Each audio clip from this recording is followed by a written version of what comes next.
pain, don't tell me that you understand. Visions burn into my brain. Every night I feel the same. I feel the same. I feel the same. I feel the same. Every night I feel the same. Take away this pain with pain, don't tell me that you understand. Visions burned into my brain. Every night I feel the same. I feel the same.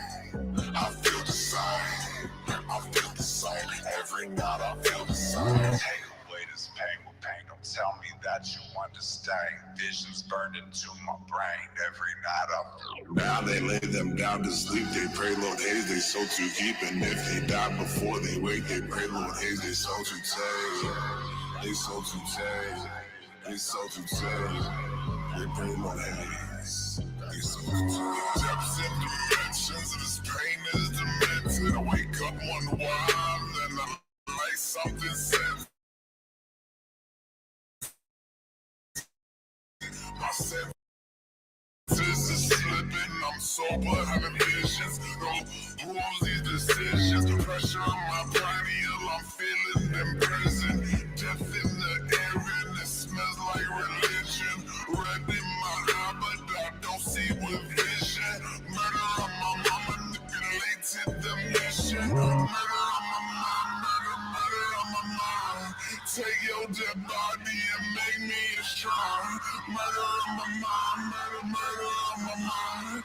Take your dead body and make me a shrine. Take away this pain with pain, don't tell me that you understand. Visions burned into my brain. Every night I feel the same. I feel the same. I feel the same. I feel the same. Every night I feel the same. Take away this pain with pain, don't tell me that you understand. Visions burned into my brain. Every night I feel the same. I feel the same. I feel the same. I feel the same. Every night I feel the same. Take away this pain with pain, don't tell me that you understand. Visions burned into my brain. Every night I feel the same.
The last part of that was a bit of a silent film.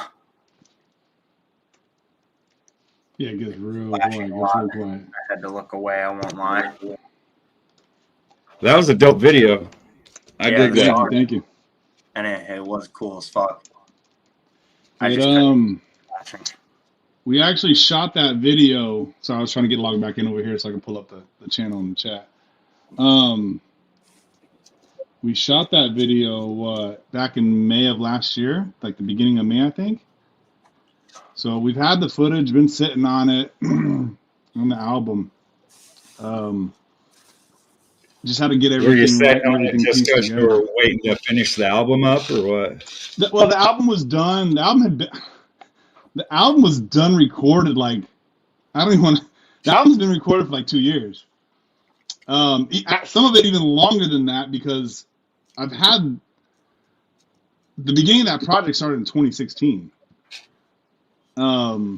with Ghost, the producer. Long story short, I went to go get it mixed. They never finished mixing it at the studio I went to up in the Midwest, and they were cool about it. There was a problem with the engineer. I'm not talking trash on them. They refunded my money, but it never got finished. So I knew I had to wait to find the right person, and I was going on tour with Kung Fu Vampire, and he was releasing a new album. So when you go on tour with somebody, like I know his music, but like I listened to the new album. And I was like, this fucking sounds amazing. Like the production, it's really good. And I'm like, who did this? Like who mixed and mastered it? And it was his drummer Paxton, who I met on the tour. And usually, like the first time you meet someone, you're like, oh hey, I want to do, I like your shit. What do you charge? I want to do business with you. And you never hear from them. But I know when I'm doing something, I know what I'm doing, and I have that I have that already cut out in my head, kind of thing. So I talked to him, and we had been in talks for a while. I didn't actually have him. I think around a couple months after the video was done in May, the mixing and mastering was done for the project. Because we're just going back and forth and tweaking things, and all those little. If you listen to the whole album, it brings you in, it goes up, and it brings you out. And there's a lot of little sounds and things that we just tweaked out and just made sound cooler. I guess to say, for lack of a better term. But yeah, I've been sitting on that for a minute, man. So it's nice to get it out. Usually I feel like a lot of rappers, like they write something, they release it, and that's it. You know what I mean? And I was like, I had such a buildup for this project, and it had went through so many different phases that I think it just came out at the right time. You know what I mean? I had to wait. What I was really, to answer your question, I'm sorry to ramble. What I was really waiting on was myself, because although the video was edited and Opus did a great job, I had all the I had all the assets, so there were shots of me I might like more, or of Charlie I wanted to switch out, or you know what I mean? So I ended up re-editing probably, I don't know, maybe close to a fourth, maybe close to a third of the video. All the shit with her and the chopping around, that's all him, man. I'm an editor, don't get me wrong, I could do what he does. But that wasn't me on that. But a lot of the I mostly changed a lot of the stuff during the performance and the performance shots. And I added a couple B-roll things here and there. But yeah, I'd say I changed about at least a quarter of the video. But I was I basically had to finish that, and it wasn't the right time, and I was waiting on other things. And there's something else, a part of the album that was supposed to be in promo ahead of time. It's going to come out afterwards, and I don't want to say it to taint it, pause. But at the end, I was just like, look, it's time to release this fucking thing. And I was doing JCW. I was like, fuck it. I wasn't dropping it because of the show, but I was like, it happens to be a great show to drop it on. And happy B-Day, Willie. Thank you, Swill. Shout out Zetro. Happy birthday, Zetro. But it just happened to be a good time to drop it, and you know what I mean? It's done organically, and there's no, you know what I mean? We don't play like that, but organically, it's done good. We're getting about, I think, 50 views a day, 100 views a day still, and TikTok or Instagram has it on the. I read where the views are coming from. Instagram has the video out on over 1,000 views have come from the suggested shit on YouTube itself. So right, I'm happy for that. You know what I mean? I'd like to see it hit like 10,000 right away, but you know what I mean? I'm trying to promote it to different communities. It's a little bit different music than what a lot of people are normally used to me doing. But a lot of people don't know there's other aliases and shit I've done music in the past. This ain't your boy's first time in the motherfucking park in the dark. You know what I mean? Let's just put it that way. Some people are like, yo, you need to stick to this shit. I'm like, bro, maybe not this on this level, but I've been doing some dark shit for a long time. You know what I mean? So, yeah, I like Dark Willie Haze. Thank you. Everyone said I like dark. I like what they say, dark haze or something like that. Or so, yeah, they came up with some name or whatever the day. But yeah, I appreciate it, man. Yeah, it's just what comes out. I didn't write it because I was like, oh, let me cash in on some genre or something. I don't know what genre it technically fits in, but I just did it because it's what I heard and what I felt, and it's real shit. There's meaning behind that, and ironically, I'm kind of like reliving some of it now. You know what I mean? But that's just the way life works. It was one of those days I just kind of wanted to cancel everything. You know what I mean? I was like, oh, the podcast, I can't cancel the podcast, so I'm here. I'm here for everyone, no matter what. You know what I mean? You got to. Regression is the lesson, kids. Oh, you get nasty. You just basically let that shit do its own thing organically. Yeah, I mean, don't get me wrong. I'm pushing the. I mean, I never, honestly, real talk. I usually go on and I'll message a couple hundred people the video and go nuts on the shit. But on this one, I didn't have to. It took off. Like, I mean, like it had views before I even touched it, and I was like, okay. And then like, I think I messaged the homies, and then after that, I let it go for the weekend and didn't touch it. And I was like, we up 1,000 already. Or whatever it hit right away, or whatever, and then it's still been going from there. Now I'm promoting it a little bit. I'll get up on the Instagram, or you know what I mean, or the homies running the WIL E HAZE Street Team Instagram. They be promoting heavy over there. So we're getting it pushed out. I'm doing what I can without cheat codes and shit like that. I don't like to play like that because I can put 1 million views on there, and then maybe I'll get 1 million views because it says 1 million views, but that's I don't, you know what I mean? I'd rather. ICP says the best. He's like, I'd rather have 10 juggalos than 100,000 or whatever it is. I'd rather have like my hardcore 100 fans who are gonna support me. I don't mean like support me like always buy my shit, but just support me. Period. You know what I mean? Then, and if that's that's what it is. Like, you know, definitely I'm okay with that. Loyalty more than 100 y'all, but quantity. Oh, for sure. I mean, yeah, for sure. Because I be seeing pages with numbers and some shit don't be adding up. I'm like, all right, you know what I mean? Like. Oh, by the way, if y'all live anywhere and they sell backwoods that are flavored, please send them to WIL E HAZE because they don't sell them out here. No? It's illegal. These are illegal out here. Why? To buy and sell flavored blunts. It all started down in Santa Barbara where Oprah Winfrey lived, and they made like great blunts and shit illegal. And then they took away fucking Russian creams and all that. Bro, this is my last 3, bro. If y'all love WIL E HAZE, look, that one's even ripped. If y'all love WIL E HAZE, send blunt soon.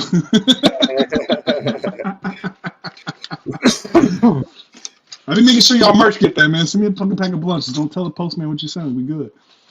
But yeah, I think that's my last 3. I'm gonna be shitting myself. Oh shit, that is. I got more weed than I got blunts. Anyways. What up, Dreadlock? Oh yeah, I'm trying to get in this damn chat so I can see people talking. Have to clock in early. I'd still be in bed, but much love, lows and lows. Shout out WIL E HAZE. Shit, I didn't get up till 10:30 today. It was the first time I haven't been up at like 6, 7 in the morning long. Actually, that's a lie. I woke up at like 4 in the morning. I went back to sleep. Let's see. So, what have you been doing here? I know we just had you on not long ago, but oh, wait, let me mute this. Let's see. So, what have you been doing? We're gonna get feedback. Sorry. Now I can see the chat. What's up, chat? What's up, chat? I don't know, man. I've been, promoting the album, promoting the shit out of Lord of the Flies everywhere I can. I mean, I got a big old fucking, like almost 2 foot fly in my back window. Gave out a bunch of fucking decals the other day. I forgot to do this, so I'm gonna say this now. Let's do something real quick. I forgot to do this on, I think, your last podcast and the last like 2 podcasts I was on. I got a shitload of stickers, and I ain't got nowhere to stick them. So, if y'all want some free stickers, all you gotta do me is one favor. Go subscribe to YouTube, Spotify, anywhere where my music is, music videos, just subscribe to one of them. DM me on Facebook or Instagram, a little screen capture. Hey, I subscribed to shit. I will send you at least one of each of these motherfucking stickers. Oh, yeah. I forgot to give out stickers last time, and I love motherfuckers. So, yeah, DM me, subscribe to my shit, shoot me a little screenshot. You know what I mean? For the most part, I trust if you can't do it, but if you want some free stickers, man, DM me on Facebook or Instagram, and I'll get these out to you. And if you're already subscribed, unsubscribe just to subscribe again. That's what I'm saying. If you already subscribed, just period. You know what I mean? I'll send them. Period. You're already showing love and support. Go subscribe on something else. Go check out the website, WIL E HAZE. I just got that back up online. All right, we gotta dump these guts somewhere. Uh oh. Yeah, but nah, man, I've been promoting the shit out of this heavy. I'm honestly, I have a ton of projects. I got an LL Cool Haze EP. I got some shit I'm working on with Lil Yak out of Wacko's camp. I'm working on the Fago Gang album. But I have all these things going and working, but I'm also kind of like, where do I go and what do I do next? As far as what I want to do and what I want to release, there was putting out this project. This is a really big look, and I think I was talking to MC Horde the other day, and he was saying, I was saying, what I plan on dropping next, and he was like, yeah, that's but, and he's like, that's not a problem, but he was referencing the video when he had said to me, he said something like, whatever you drop next got to be dope. But then that made me question the project I'm dropping next, because the next project is just like a little fun rippity rappity. There's no Lord Haze. There's no, you know what I mean? So I eventually will bring the Lord Haze shit in again, and where my mind's been going is, okay, I'm gonna give you all a volume 2 of Lord of the Flies. It probably won't all be like the Lord Haze sound with that voice. You know what I mean? That I created that little vocal chain. I'm kind of proud of myself for that one. I'm not an engineer, but what I'd like to do is, I gotta go get this blunt way. Y'all gonna hate me.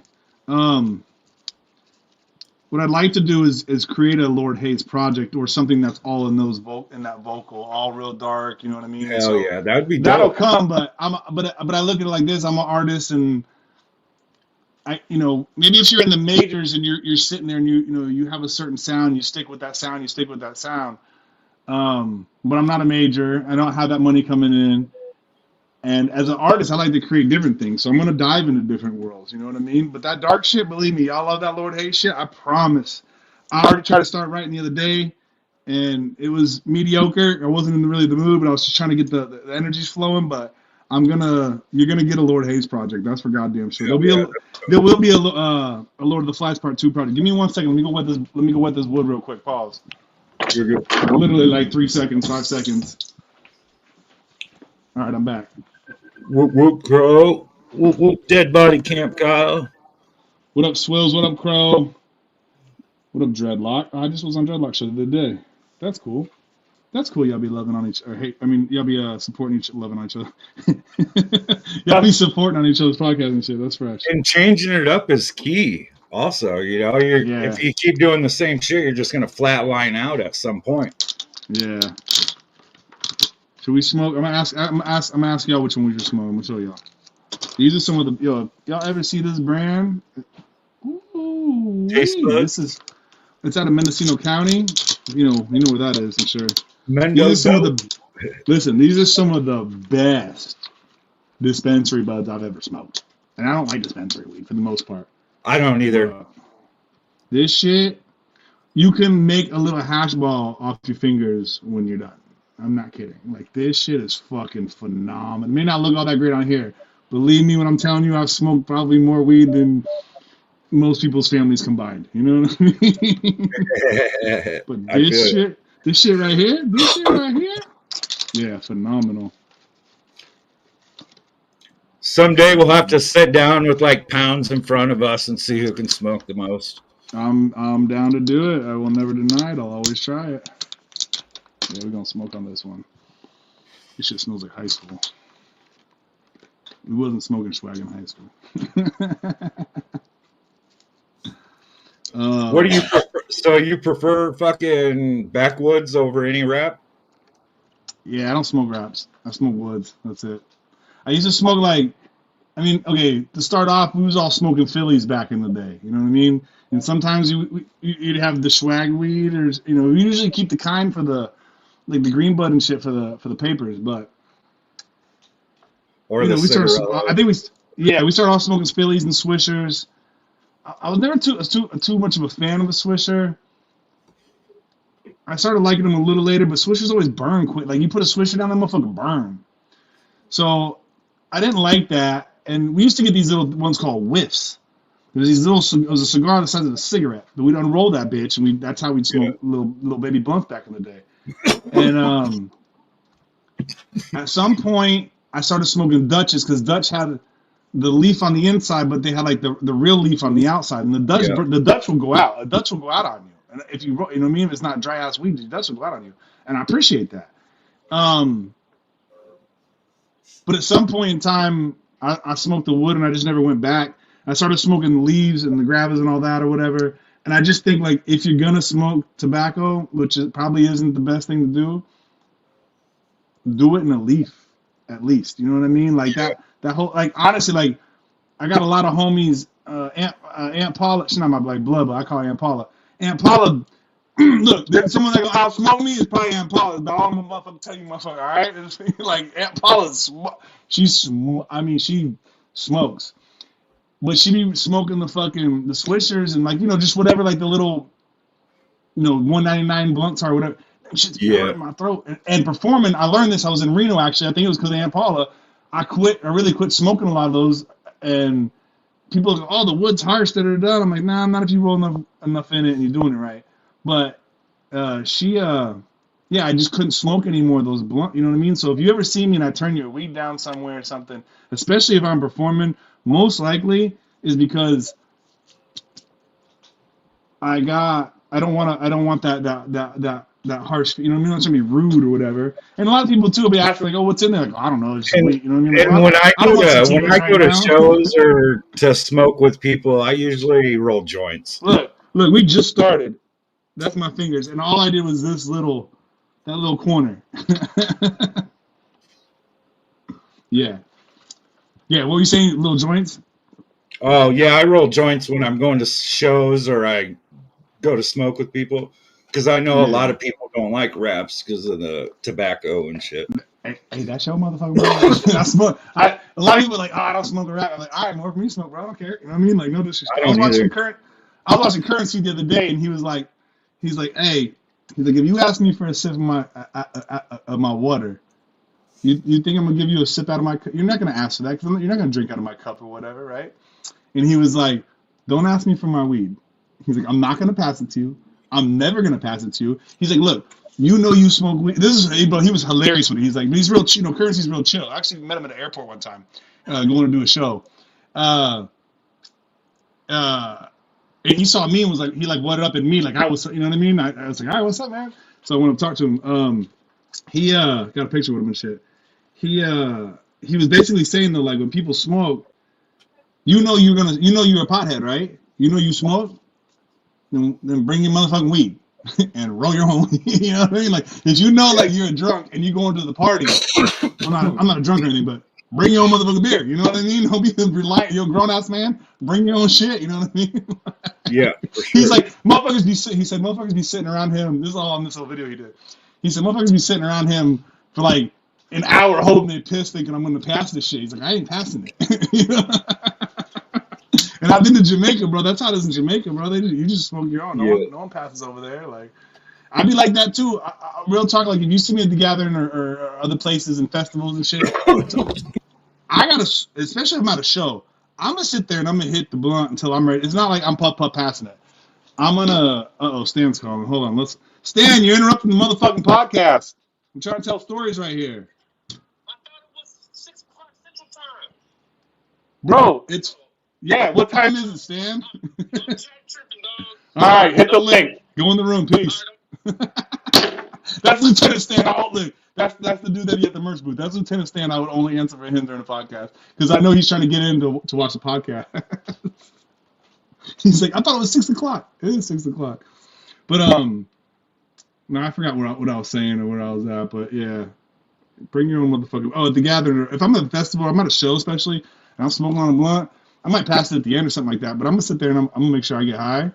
And it's not to be disrespectful towards anybody, but especially if I'm performing or whatever, and I want to be on a level or a certain balance of wherever I'm at. And it's like, I'm gonna smoke this. Like, this is my last blunt. This is my last blunt on me. I'm addicted. You can have the, you know what I mean, the bottom half. But I'm smoking the first. I'll tell you a funny story real quick. Actually, this is where this probably comes from, in my mind. I think one time I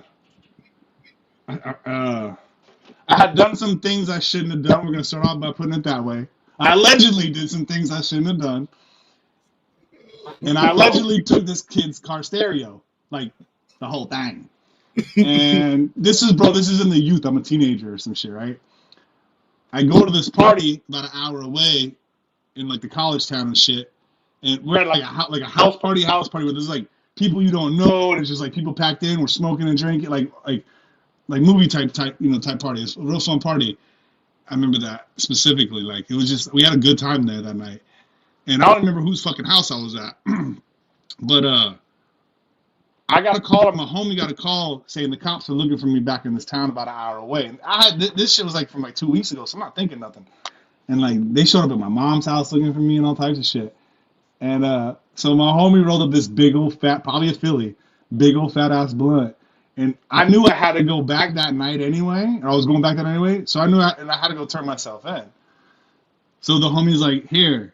And he hands it to me. This is my boy Billy. He's like, first dude I ever smoked weed with. He hands me this blunt. He's like, here. He's like, smoke this to the head until you're done. And then you pass it. Because you got to go to jail tonight. Bro, I got in the cop car when they came and pulled up on me. Because I was just like, look, I'm not going to run. Like, I'm going back to a little town, 2,000 fucking people, bro. They're going to find me. I'm in a big green fucking 4-gallon. Like, I'm not hideable. I don't have the beard, but I'm brown. You know what I mean? I'm in the Midwest. Like, I'm not hideable, bro. And, so I just go turn myself in because I don't know what they're looking for. And they're bugging my mom and shit at that point. You know what I mean? I'm not trying to have all that. So I go turn myself in. The cop was like, you smell like weed. You know what I mean? I was like, well, they're smoking at the party. I wasn't smoking at it. You know what I mean? Like, just played this shit off or whatever. But, yeah, I remember my boy just giving me, bro. And that, Philly blunts are big, bro. The Philly blunts are bigger than a wood. You know what I mean? Like, I smoked probably like, he probably rolled a quarter in that thing. I probably smoked fucking at least 4 grams of that shit to myself. Oh, easily.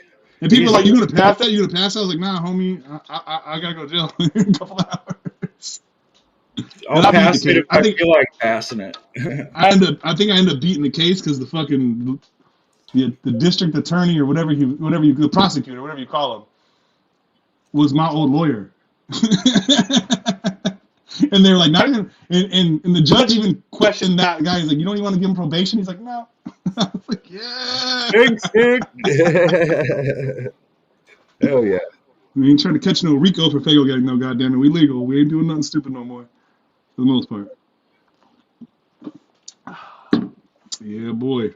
What kind of tray do you got there? Is that a... Here's the lid. It's the same on the inside. The smoke hell yeah. I found a little air in here somewhere, though. I forgot where it was.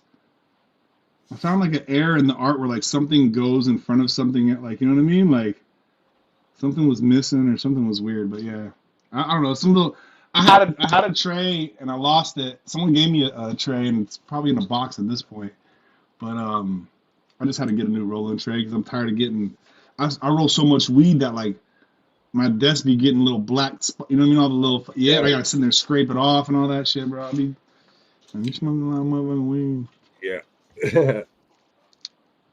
I'm gonna pull up a song quick. Let's go. We got Stan, the motherfucker. He said, I'm here, I just got off.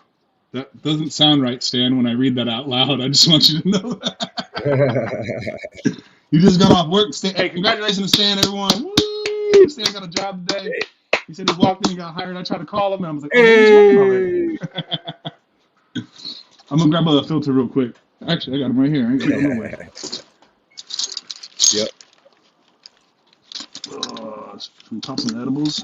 Pop an edible. Let's celebrate for Stan. Ooh. These are really good. Look, it even says in the couch.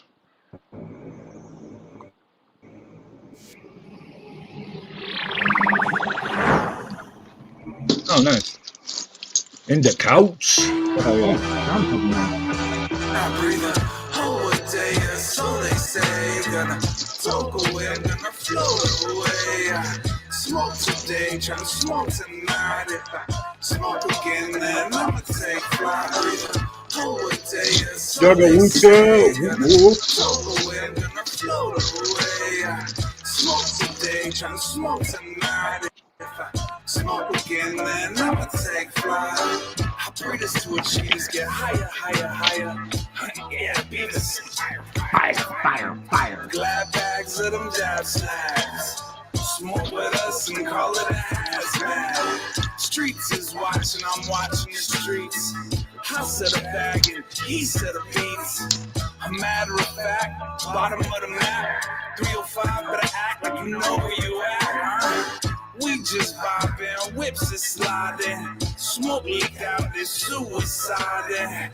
Roll them up when we rolling up. Blunts a hand cause we don't give a fuck. You believe in God the way I believe in reefer. There's a reason they call me King Chifa. I'm out of touch, I don't smoke enough. I love this stuff, you'll say I smoke too much. I'm ditching class and getting NASA. Puff, puff, puff, puff, and I pass out. I be selfish, yet self-sufficient. It's 419, so give me a minute. Oh, a day or so they say. Gonna talk away, gonna float away. Smoke today, tryna smoke tonight. If I smoke again, then I'ma take flight. Oh, a day or so they say. Gonna talk away, gonna float away. Smoke today, tryna smoke tonight. If I smoke again, then I'ma take flight. I lost my lighter, stoner problems. I roll more leaves than falling autumn.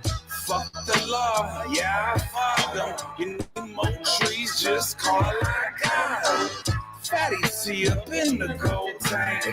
Window sill, hot box in the tank. So stone my crew, you know how we do. I don't smoke one, I always smoke two.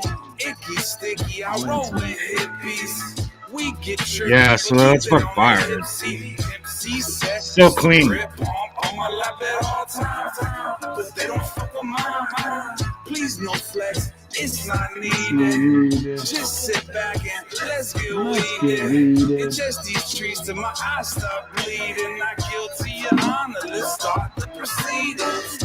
I am legend, the one that they mention. See what the legends embrace the ascension.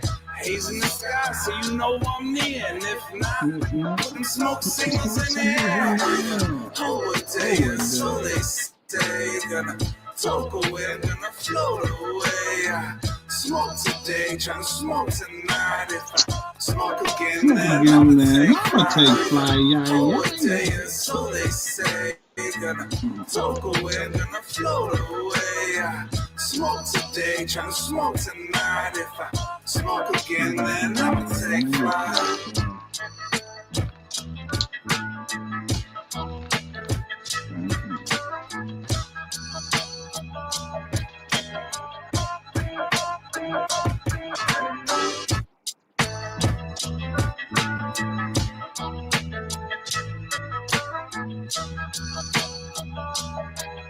Ooh, gelato.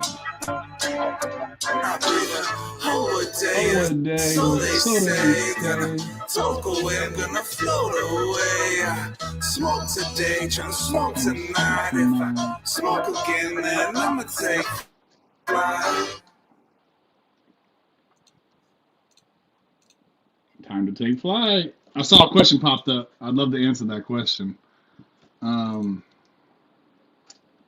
Yeah. Where was it? Oh, what kind of microphone would you suggest for recording music? All right. So I'm gonna take you in the booth, and I'm gonna show you what I use. Honestly, like in my early stages of music, I used like a Shure microphone, and I was recording, and it did its thing. But oh god, I don't know how long I've had this thing. I've had this same microphone. It's a Rode NT1A, I think it is. Here, yeah, Rode NT1A. It's upside down up here, but it's a Rode NT1A. Everything except for maybe two features, because I've only really recorded outside of my booth a couple times. I've always self-recorded, except for a song I did called Sublime High. I think a song I did for the East of the River Dudes out of East Los Angeles. Maybe one other song. Literally everything I've done has been done in this booth. And it's been done with that Rode microphone. I've never changed that Rode microphone. I've had that Rode microphone for more than 10 years. Maybe I have to do the math. Maybe I've had it for 15 years. Maybe not that long. I know I had it in Miami when we were recording because I built the booth in Miami. That's a minute too. I'm gonna say at least, bro. My daughter's 6. There was 2 years I was in LA. That made 8 years. Probably 7 years before that I had that. Yeah. Bro, I've had fucking and Flesh signed it. I had Busy and Flesh in this fucking booth doing this. My buddy lost the studio got double booked and he needed a place when I was in Miami. We just did a show with them at Show 6. And they, if I shut the door, you could see it. But Flesh signed this shit with Bone Thugs and Harmony, all that. Busy was kind of busy and out the door by that time. But yeah, I've had them in that booth, bro. Like, that microphone is that microphone. And if you're gonna get an inbox, I'm gonna my personal opinion. And recently I was like, all right, I want to upgrade my sound. I want it to be better. You know, because like as an artist, you're always looking at the next step up, and we forget to look at all the steps we've actually walked up, or you know, in a staircase or whatever type situation. So I'm thinking like, no, I want to elevate, and I was thinking like, you know, for this new project or whatever, I want to record. And the more research I did, man, for the, you know, without going into like $10,000 microphones and stupid shit like that, the Rode NT1A and a Scarlett. I have the Scarlett 2i because it has two inputs in case you want to run 2 microphones. I never use 2 microphones. Very rarely. I used to run it back in the day when Miami had to have like different artists come in. They want like 2 people in the booth at a time, so I'd set 2 mics up in there, whatever. But the Rode NT1A, man. I've sent, and now, mind you, I have this booth, and what you see is it's the ceiling's not all the doors. You see some foam on the door, but the inside is all foamed out, Owens Corning, and then I have like a material wrap around the Owens Corning. Owens Corning is like an insulation. It's just this one's like to a certain degree or whatever, a certain number highness or whatever. But I've had people go, I've never heard such clean vocals come from a rapper. Like the sound and everything. I was like, well, I'm in this dead ass booth. I got a decent Rode microphone's probably $200. Yeah. You know what I mean? I think I paid like $140 back in the day or $200 back in the day. I think they're out of Australia or something like that. Yeah. They're probably like $400 now. No, they're not. Because I was like, sure, you need to replace mine. I've never had a problem with my microphone, man. It sits there. I've taken it. Besides sitting there, that's a lie. It doesn't just sit there. I've taken it on tours. I've taken it in the bag. I mean, I always protect it very well. But there's no dents or anything on it. Maybe some fucking dried up spit. You know what I mean? But that's about it. But yeah, if I could tell any artist, I mean, you know, some people like different things. I know Yak was over at the crib the other day when we were in Vegas. He records on his like podcast microphone, whatever like the main podcast microphone everyone's using. You know what I mean? I don't know why I'm like, but like, you know, it's like it's pause, it's stick, and it's long. You know, okay, that podcast mic that everyone uses. He records on that, and his vocals sound fresh as fuck. So it's not really like I'm saying this is the absolute best, but what I found for me is for the quality and what I spent. I've gotten how many years and how many albums and how many songs. Lord of the Flies, all recorded right there in that booth. Everything. So on that same microphone, same fucking. I might have switched out the fucking mic cable in the past 5 years. That was about it. You know what I mean? I don't even think you didn't have to do too much to it after you recorded, right? To the voice and shit.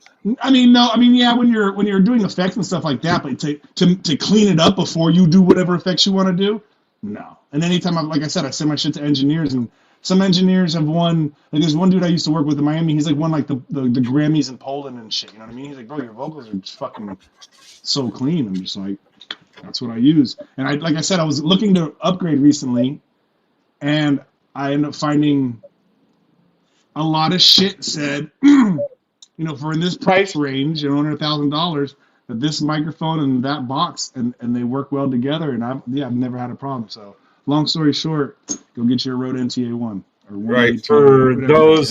For those artists coming up, what would be like a complete setup you would suggest them to use?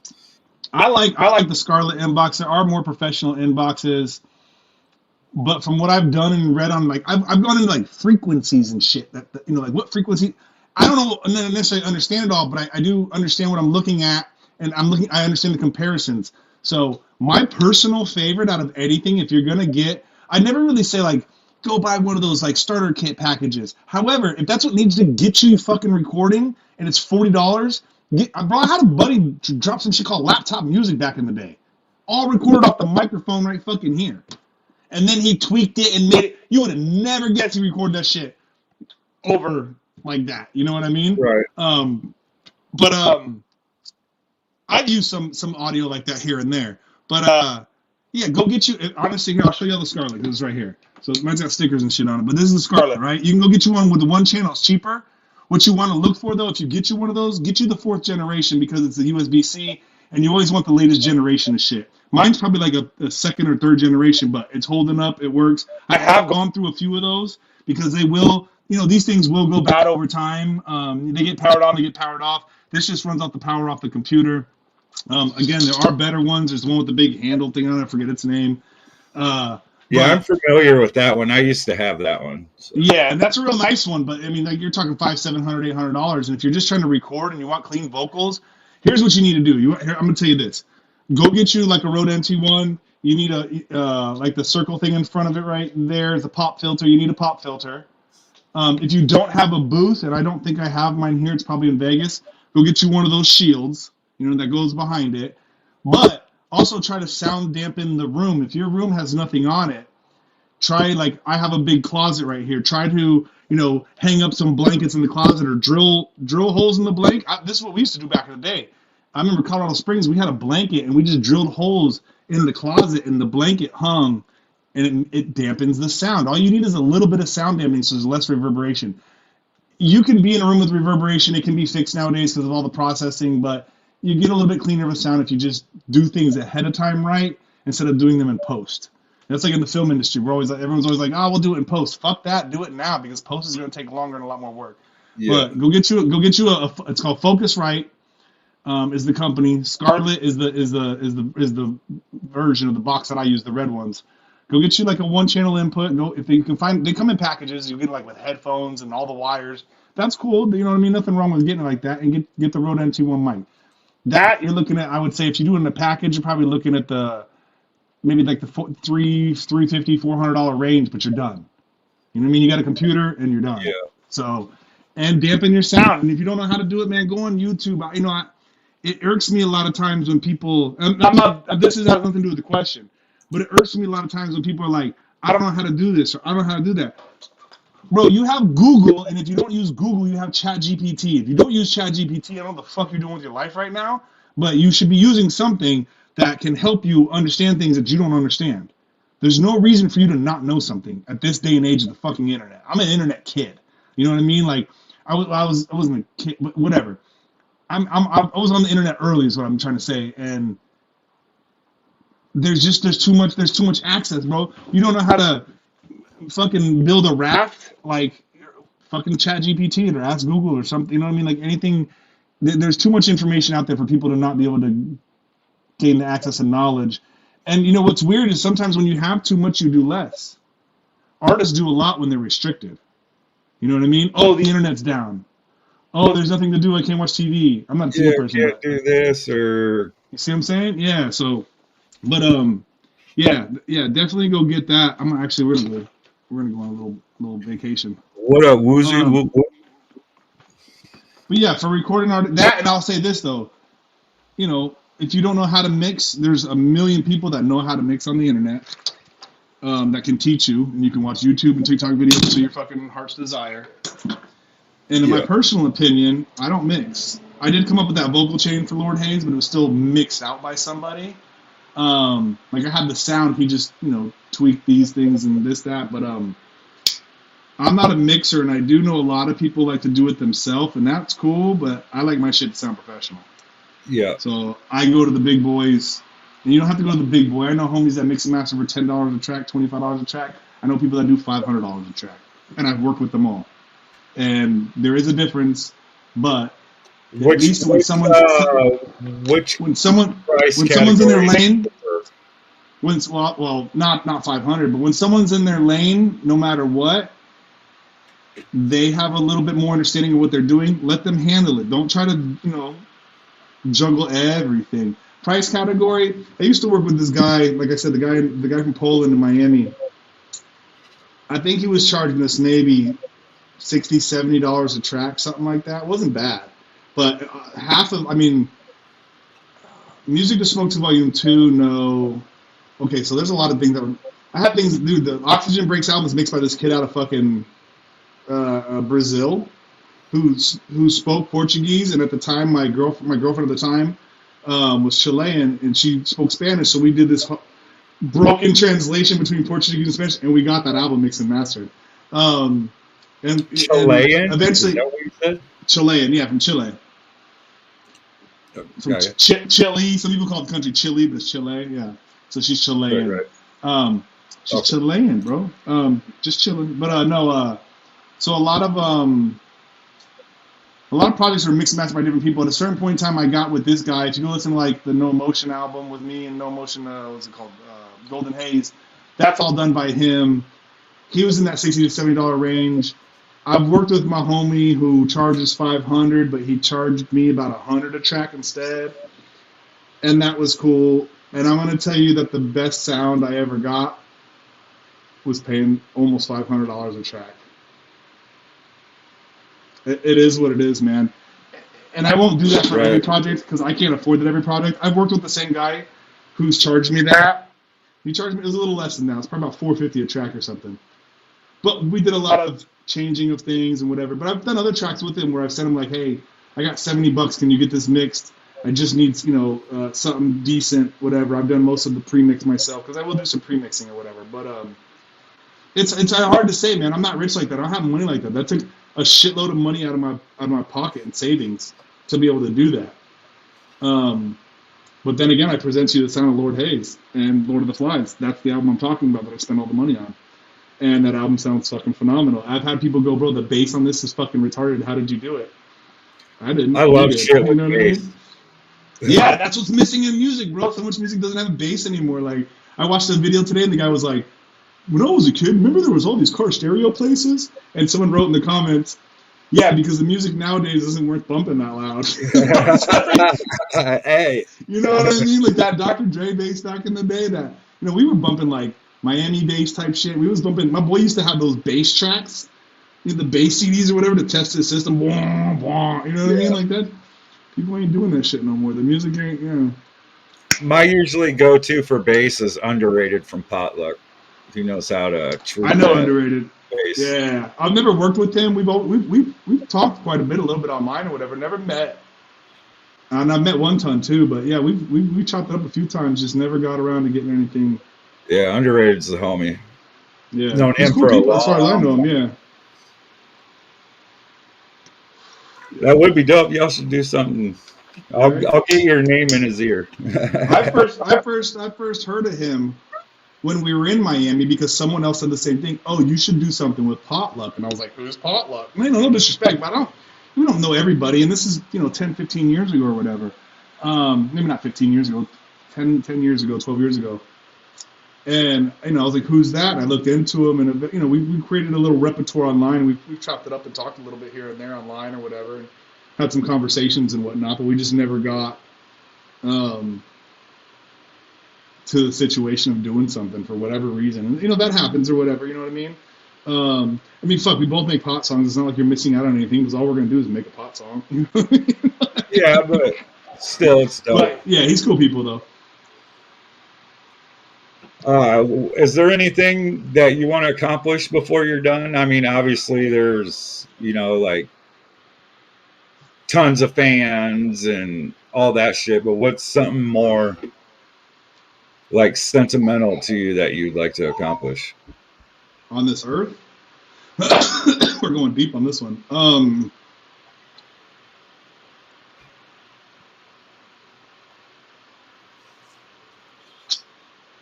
Man, there's so many things I'd love to accomplish. I want to, just little things like I want to travel more. I want to take my daughter to see the pyramids.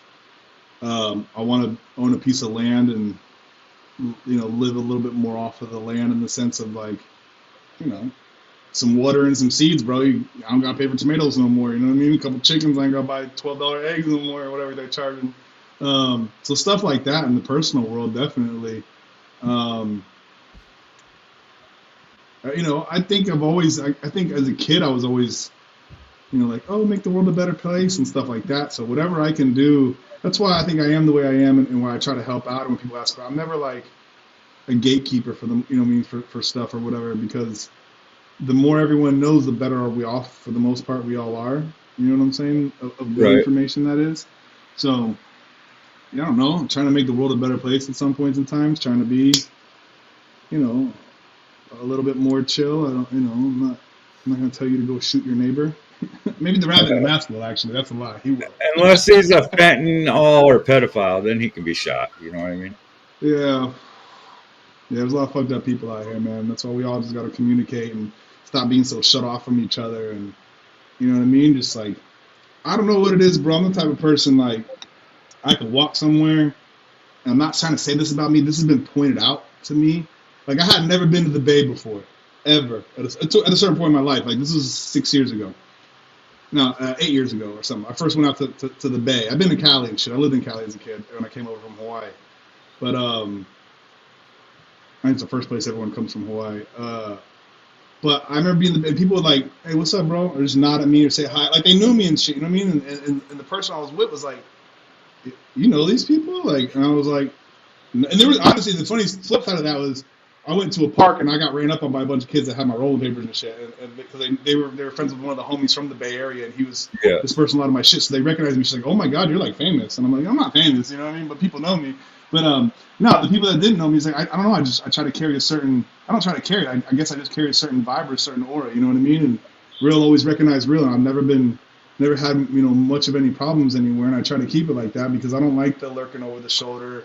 Nothing's really worth fighting for unless it's your life type shit. You know what I mean? Like, a lot of shit can be resolved. Sure, we get mad and we're humans, but learn to live and let go type shit. So trying to be a better just, I guess, throughout life. And the biggest thing I want to accomplish is everyone's like, oh, your music and your legacy. And I always say, I was like, nah, my kid's my legacy, bro. I mean, the music is for the people and the fans, and I appreciate y'all. You know what I mean? Like, this is a time I actually need a lot of fans right now. You know what I mean? Just got a lot of shit going on and trying to keep head afloat. But and they help that a lot. But at the end of the day, I do this for them, and I do everything else for her. Or I do this for her, and I do everything else for them and the fans. However you want. I'm not trying to say it's like 50-50 or 60-40 or whatever. Shout out 60-40. But you know what I mean? Yeah, just that's what it is on some life shit. You know what I mean? It's like, do better, bro. Like, you know what I mean? The most do a little bit person better. you can. Be positive. We don't always have to be positive. You can be mad, you can be negative, but you have to learn how to deal with that and like how to channel that. You know what I mean? And it's not always easy. And you may be mad. You're not gonna like necessarily jump in the booth and write that fucking fire song because of that. Maybe you will. Maybe you will a month later. But like, when you listen to my music, you go listen to the fucking Lord of the Flies project, bro. There's different elements of where I'm at. You know what I mean? Like, I'm always smoking, so you get a smoke song. I'm angry. You got the I ain't fucking with y'all. I was on some like just other like dark twisted shit. You get the Juice song, and you get the like, like the Lord Hayes shit is like take away this pain with pain, bro. Like I'm a real person. I really go through shit. You know what I mean? Just like everyone else does. You always see me like, I'm not trying to get real personal, but you always see me smiling. You know what I mean? That's camera shit, bro. Like, there's real life shit going on. Like, I didn't write that song because I thought it was gonna. I didn't think the Juggalos were gonna like it, or I wanted to get into like the rap metal world. Bro, I heard the beat. I had pain in my heart, and I painted it on a fucking. You know what I mean? I painted it down, and y'all get what y'all get out of that. You know what I mean? Like, yeah, for sure. And I mean, when you listen to it, like, I'm not saying, honestly, I don't even feel like I'm singing a song. I'm telling y'all me in that moment. The depths and dimensions of this pain is demented. Like if y'all knew the whole story, y'all would be like, yo, how's this dude even out and doing what he's doing and moving around, walking and smiling? Because there's a lot of, you know what I mean? A lot of fucked up shit. And it's like, I don't have another choice but to do that, because at this point I have to lead by example, because the position I was put in, or I put myself in, whatever it is, you know what I mean, with the fans or with my child, you know what I mean? So, yeah. Right. There's a little personal podcast in there for y'all. We'll see, y'all don't get that out of me. Thank you, Lee. Yeah. But yeah, we all people, man. We all people. We all go through shit. You know what I mean? You gotta look out, bro. You gotta look out, because one day you're gonna need someone to look out for you, and you're gonna hope that someone does it. Yeah, you're gonna need your kids one day, So. You You want wipe to take their care of ass, someone's them? got to wipe your ass. Yeah. But I do gotta say, if I can switch subjects here a little bit, Yeah, you're good. I don't think he's in here. I should text his bitch ass. Aside from me, I work with a couple of the artists. I work with my boy Fear You, so y'all make sure y'all go check out Fear You. I work with MC Horror a lot, even just on like personal shit or whatever. Like we work together a lot. But he just dropped a motherfucking Juggalo banger. I've been in tales of it the whole time, from before it was recorded to the over the phone recording and him spitting the lines for me to, I think you need to do this on the chorus, to make this be Yeah. fun. You know what I mean? Like, he just dropped a song called Juggalicious. So I want y'all to all go listen to Lord Hayes and Lord of the Flies if you haven't already, but you already have. Take your time right now and go look up Juggalicious, just like you think it'd be spelled. Can we play that shit right now? I'll pull it Yeah, up. play it, bro. Pull it up. Yeah, if you can. Fuck yeah, play it for everyone. I'm gonna text him right now that we're about to, that he is about to get played. They're gonna play your new track on the podcast. If you're not in, try to jump in. What was that I just saw?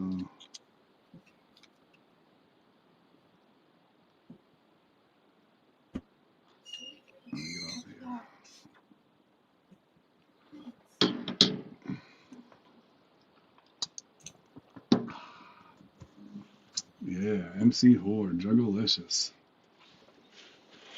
Everyone in the room, can we get Is a there hold? There's no video to it. It's just song, right? No, it's just a song. Yeah. We're trying to get Okay. we've talked video. But yeah, this is a Juggalo anthem right here, bro. I like this one. It's a fun little. You remember Fergie's? What was it? Fergie's. Fergalicious. Fergalicious. Yeah. Okay. All right. Let's go down that path. All right. Keep that in mind. Yeah, this one's a good one. Shout out MC motherfucking Horror. Some motherfucking ashes on my shorts. Let me get this pulled up here. Juggalicious.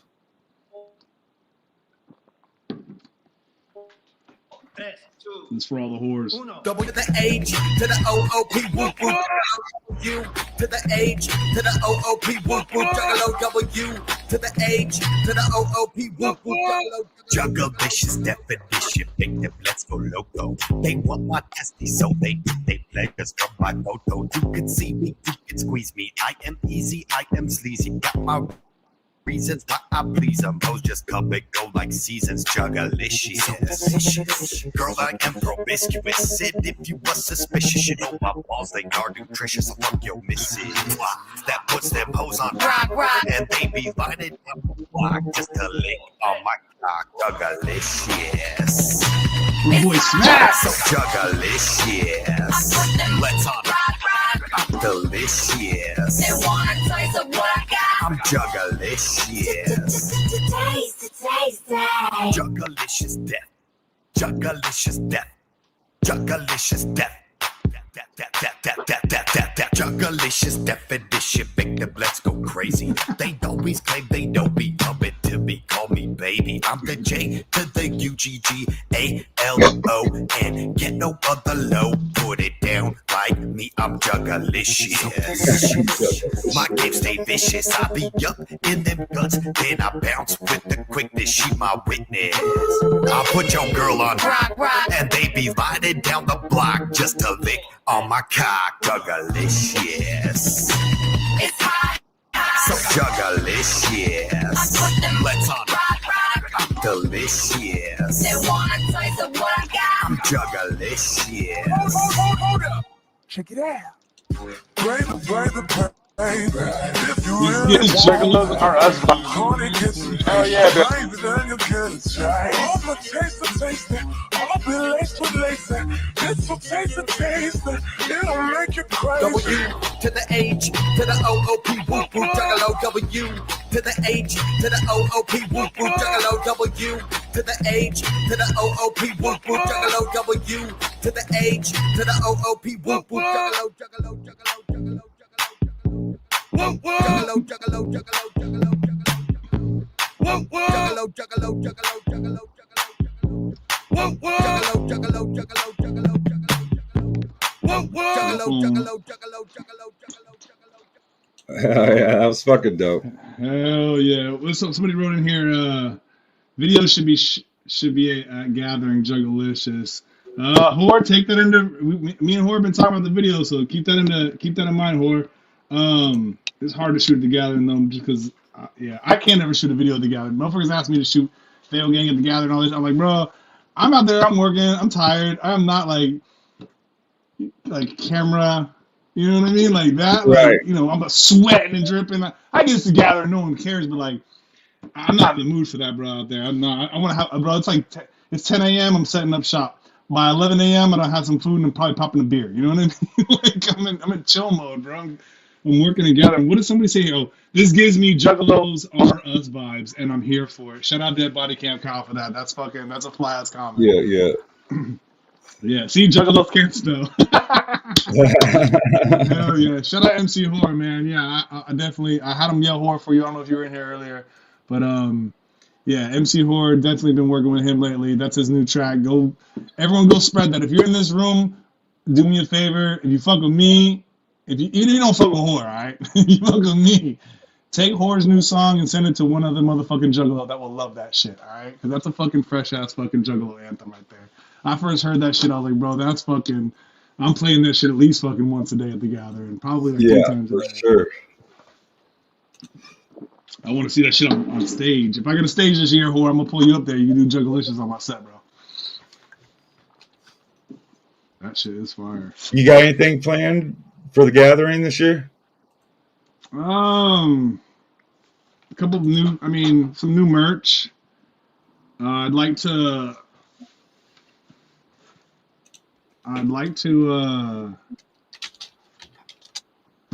get on stage. I've submitted, you know what I mean? I know we normally hear back in April or something like that, so we'll see about that. It'd be really dope because this would be I even wrote to them, I was like, look, this would be my 10th year performing at the gathering, which my first year was 2015, so I can't remember if it was 2014 or 15, but I'm 99% sure it's 2015.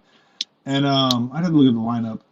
But me and Two Bongs, aka Rabbit RIP, did our first gathering together. And we performed our first gathering that we ever had been to. You know what I mean? Showed up green as fuck, bro. You know what I mean? He's tatted up fucking Joker's cards, bro, like Juggalo. And I'm just like, I got Juggalo fans at that point, and I don't know what's what. And I remember being there, and I was like, I feel like I'm home. And he's like, yeah, that's what we call it here. You know what I mean? And like, it's been real ever since that point. I feel like, and it's been on. And with him passing, I'd really love to just like be able to be on that stage at the 25th. And everyone's like, oh, WIL E HAZE for main stage. Bro, I don't want main stage. Let me tell you why I don't want main stage.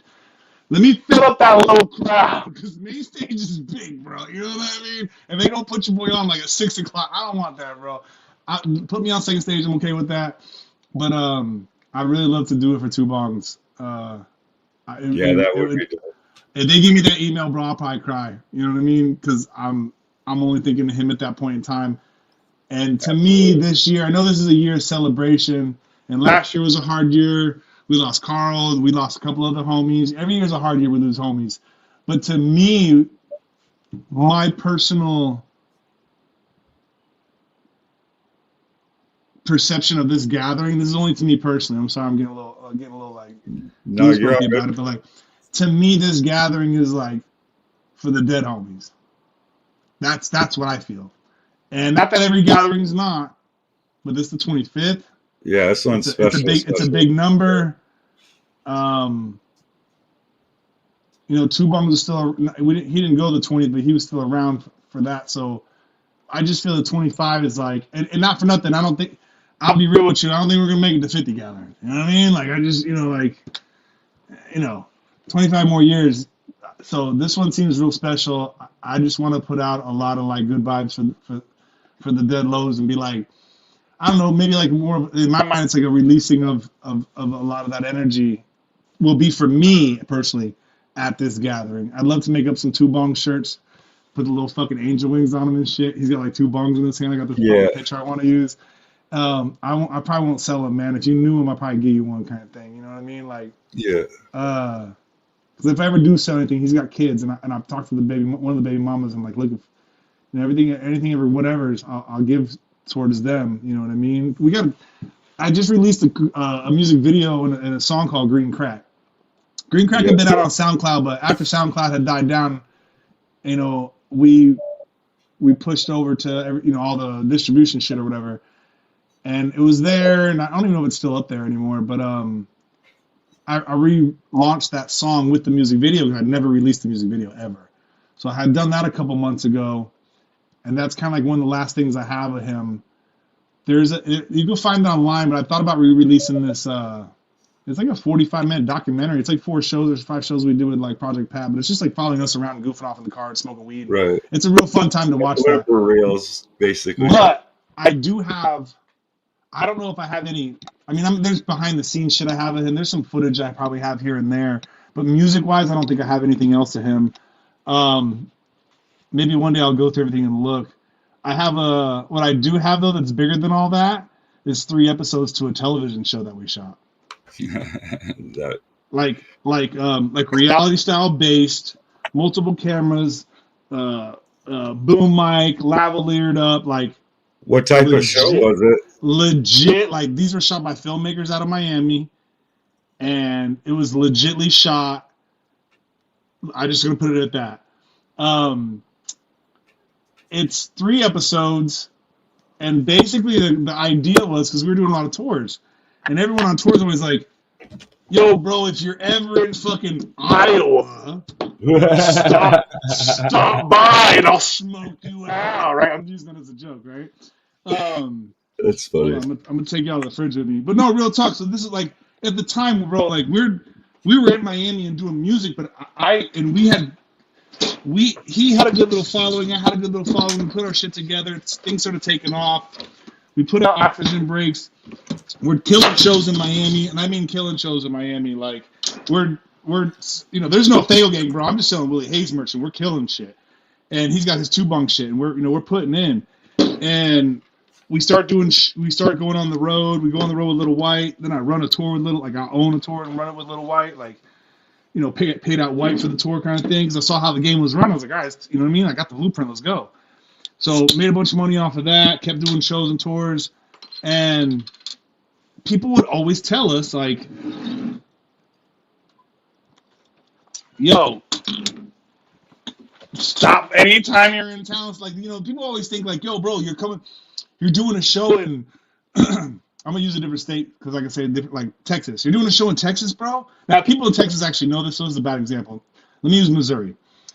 You're doing a show in Missouri, and let's say I'm in Springfield. Yo, I'm in St. Louis, not East St. Louis, that's Illinois. I'm in St. Louis, bro, pull up. Bro, I'm 4 hours away. I just drove halfway across the country, and you think I'm going to pull up? You pull up. I'll smoke with you. Right. I've had people pull up from 4 to 7 hours away that I've heard. You know what I mean? Probably, whatever. But like, but they would always be like, "Yo, I'll smoke you out." Like, pull up. So the idea and the premise behind the idea of the show is like, you told us to pull up, bitch. We're in town. You know what I mean? But the funny thing is, and I'll just go ahead and give it away because like when it comes out, I feel people will watch it when I actually release it. And I might break it down and make it 6 episodes. Like you might get like a half of one, or maybe we intertwine all 3 of them, so you just get the first part of one and the middles of that. You know what I mean? I don't know. There's different ways to break it up and make it more than just. And then have one, like watch flashbacks 2, and shit. Yeah. But you can intertwine the different days or whatever. So there's basically 3 different people that we go to their house, 2 dudes and 1 chick, right? And the premise is we go there, we literally knock on the door, and we get our camera reaction, their camera reaction, just like a reality show would be, right? Like cameras going both, and they're like, 2 bongs, Willie Hayes, what are you doing here? Well, remember you said you'd smoke us out if we were in town. We're in town. Yeah. Whoa, what about that smoke out now? So we go into everyone's house, but then the funny thing is there's like in everyone's house, there's 3 things that build up. Because again, we're working like I'm also, a lot of y'all don't know, I have a bachelor's degree in film, so I'm from a film world, and I've always loved film and music. and eventually I went to school for it and whatnot. But I was doing film before. I was editing before I ever went to school, and cameras and shooting all types of shit. Yeah. Stan said New Orleans was the best, bro. I'm fucking faded. Yeah, what's up, Stan? Where was I? What Hold up, on, what were we Zach? talking about? Pachillo? I just lost my train of thought. Call it train wreck. What were we talking about? Somebody in the chat, what were we talking about? Music video, shooting, filming, the TV show. So, the TV show is like 3 things happen that lead us to getting out of there. Like I'll give the tattoo one out. So the tattoo idea was like, we go to this tattoo artist, he smokes us out, and he keeps like, there's something weird in his house, like the toilet's clogged or something, right? And then like he has no food or something like that. We got the munchies, or whatever, Yeah. and he keeps on wanting to tattoo us, and he's like, I'm gonna tattoo you on your. I got this tattoo all drawn up, and I'm gonna put it on your forehead. I'm like, you know what I mean? So something, it's a little better than what I'm spinning it like that, but like that's the idea and the premise. Like there's the chick, the chick is a cat lady, and we're like, the word pussy gets played with, you know what I mean? Like it's a funny, it's funny. There's 3 different episodes. There's like at least three different entrances of scenes. There's 3 different things that happen within those scenes. It's done very like to the style of reality television-ish. You know what I mean? Hey, we're on tour. We just got off tour. We thought we'd stop by and pull into your house and here, and that type of shit. So that's really funny. Someone just wrote something about Nola. I was trying to read. New Orleans was the best, bro. Hack wrote, Nola was the best and a big push for Fago Gang. Yeah, that was the birth of Fago Gang was New Orleans, actually, which is funny because we went back down there to shoot the music video and we went over to Mississippi. All the ghost town shit's in Mississippi, the stained glass in New Orleans. Yeah, 2018, whatever that New Orleans J-Day was, I was sitting on the idea of Fago Gang for about 8 months to a year. I couldn't find the right beat. I had the fucking song in my head, and I finally found the right beat. I was like, let's make some merch for this song. I've seen other artists, do merch for a song, and, let's try it or whatever. And, bro, I sold out half the merch before the doors opened that day, and the rest when the doors opened that day, and it was Fago Gang or Don't Bang ever since. That shit. I got home, I got an Instagram. Some little kids out of fucking Canada on the Instagram. I was like, "Hey, little ninjas." They're not juggling. I was like, "Hey, I'm gonna need this Instagram, bro. I'll give you like $40. I think they charged me $50. They went up like $10 because of Canada. You know what I mean? It's like, all right, cool. So I paid them $50, bought the Instagram off of them or whatever, and I bought the website and all that shit or whatever, and yeah, that shit just, it was what it was when that thing took off. I honestly thought I was gonna get a lot more backlash because of the gang thing. I really did from y'all, like, you know what I mean? From the community, I really thought I was gonna get a lot more backlash and people going, but they call us a gang, right? Because people have had their kids taken away and shit over this shit, bro. I told you the story before in my situation. I had to go to court over shit. Yeah. Fago Gang's a real gang and all this shit. You know what I mean? Like, and I did maybe have like 1 or 2 people mention it to me, and one of those 2 I explained, they were like, cool. The other one I think was just like, nah, I'm really not about that or whatever. I think it was a chick, and I was like, all right, I get you, whatever. You know what I mean? Sorry you feel that way. This is sarcasm, and the world works with sarcasm. The world needs humor. If not, we'd all be fucking angry the whole fucking time. You know what I mean? So. Yeah, but how do you feel about like? Because Ridas and everything was gang related. Yeah. and then come out later saying like, oh, we're not a gang or whatever, but you pretty much preach back in the day about gang banging and shit. I mean, I get it's just music, but they probably put that into aspect, I mean, there's a lot of ways to attack that question. I could say Lil Wayne promotes gangbanging, and he's not a real gangbanger, probably. You know what I mean? I don't know Wayne, but I'm just saying, like, let's be honest. He wasn't gangbanging until he was in his 20s, claiming red. You know what I mean? Like, so there's a lot of, like, the word entertainment and aspect, and I actually sampled Dr. Dre on the there's a documentary called The Show, and on the soundtrack, Dr. Dre said something about, it's all entertainment. He's like, you can say whatever you want on record, but ain't no one fixing to really go out and shoot no one. It's all entertainment. That might have been like what they were trying to go for then. Obviously today in Iraq, Chirac and all that's a different story. But I sampled that on the like I said on the Rabbit in the Mask, the new Rabbit in the Mask that I put out. But for the most part, I think even to answer that question, I would go entertainment. Can I make a movie? Look, Tupac did a movie called Gang Related. He played a cop, and he hated cops. Yeah. He shot 2 off-duty cops. You know what I mean? In Atlanta. So like, you could go. There's a lot of ways to look at and say what's well, this is entertainment or not. I think the real answer is, and I'm not trying to, allegedly there are some communities within the community that really did try to move like that, Right. and would claim these little gangs or cliques. That happens in almost everything in sports, and the police have gangs within them, and they're a big gang anyway. I mean, that happens in a lot of places, but I think that if it holds any water, it's those little alleged groups that would. But that, to me, I like, what is gang banging and what is a gang? Now, when you're comparing it to like in the 80s and the 90s and what some of those gangs were doing and how it was an sense of organized crime, you know what I mean? Are these guys who are saying, well, I'm this block or I'm this number, number 8, I'll use the number 18. I'm East Side 18ers or whatever. Besides just fighting each other, what are you really, you know what I mean? Is it really like Rico gang shit? I don't think so. I don't think any of it was that big, to be honest. So I think a lot of it came from, there's some truthness to it within the clique. I don't think that they were ever really like, hey, let's make this a big gang. That'd be a cool idea. Bro, they're platinum artists, bro. They've been, I'm sure they had PR training and all this other stuff when they were, at the height of their career and all that. Like, they had people around them. You're not going to come up with some weird eccentric idea like that. And for what reason? You want to sell records and make music and make money. Yeah. So, the whole gang thing, bro, it's completely retarded and blown out of proportion. Again, maybe a couple little sectors, I'll call them. You know what I mean? You know the names I'm thinking of probably, if you know, but like,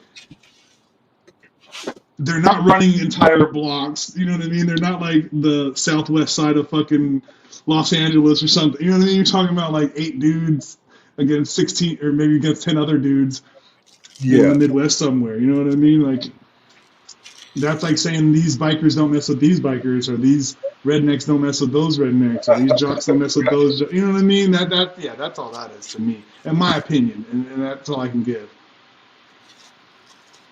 But it's all clown shit, bro. Yeah. And I mean that in 2 ways. It's all clown shit, bro. Sometimes it gets winky shit, but it's all clown shit, bro. Absolutely.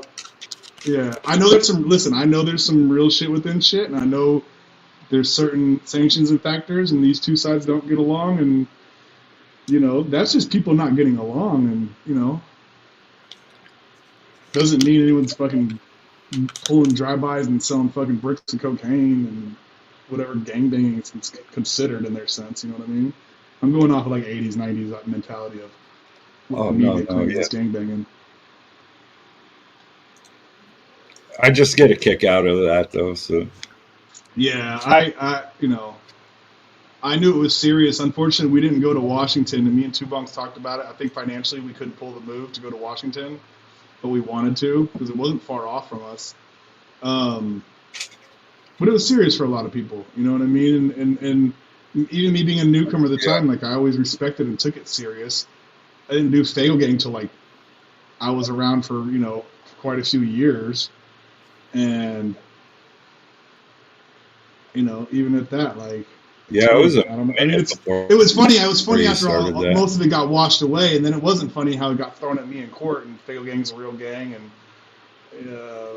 Juggalo's a gang, and But luckily, like I said, I was telling them the story earlier for everyone in the room. But like I said, the the judge was like, Insane Clown Posse, that's my generation. So I was like, are we good? Like, you know what I mean? I know it's not some old ass judge that don't understand the way the world works. Like, really? Some dudes that wear face paint? Come on now. Yeah, they're running a huge multi-million-dollar gang. You know what I mean? Like, shut the fuck up. Like, that's fucking retarded. Like, you know, I don't know. Yeah, I'm not saying it's not possible. I just think that's retarded. it's fucking.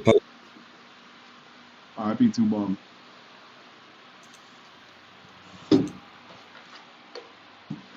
Yes, sir. You turn the fan on out there and shit.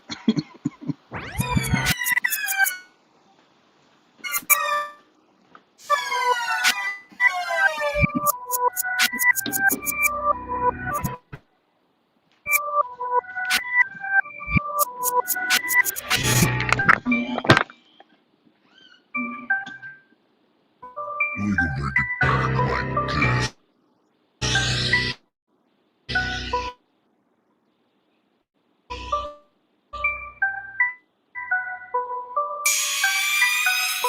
Yeah, slunging ring. I'm slunging green crab, slunging green crab. I'm up in the trap, I'm slunging green crab. I'm up in the trap, I'm slunging green crab. I'm up in the trap, I'm slunging green crab. I got nicks for the kids, and 20 for the soldiers, quarters for the rollers, and pounds for the big cheap token. Bitch, we touch okay. You believe in God? Well, this is weed, and I believe in it. Shout out Afghani for that sweet sushi chop.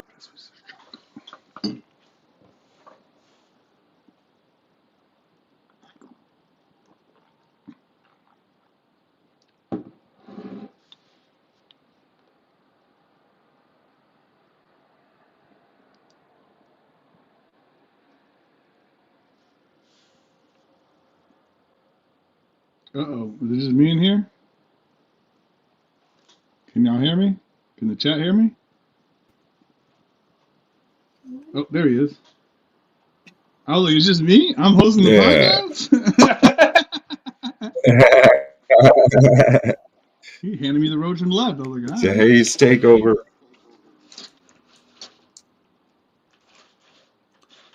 Yeah, I don't know what happened. Fuck it. Internet's been here weird here today. I do know that. Booted. We're not a gang. We're a family that has morals that we live by and expect others in our family to live by as well. I like that last part. Expect others. Because not everyone does.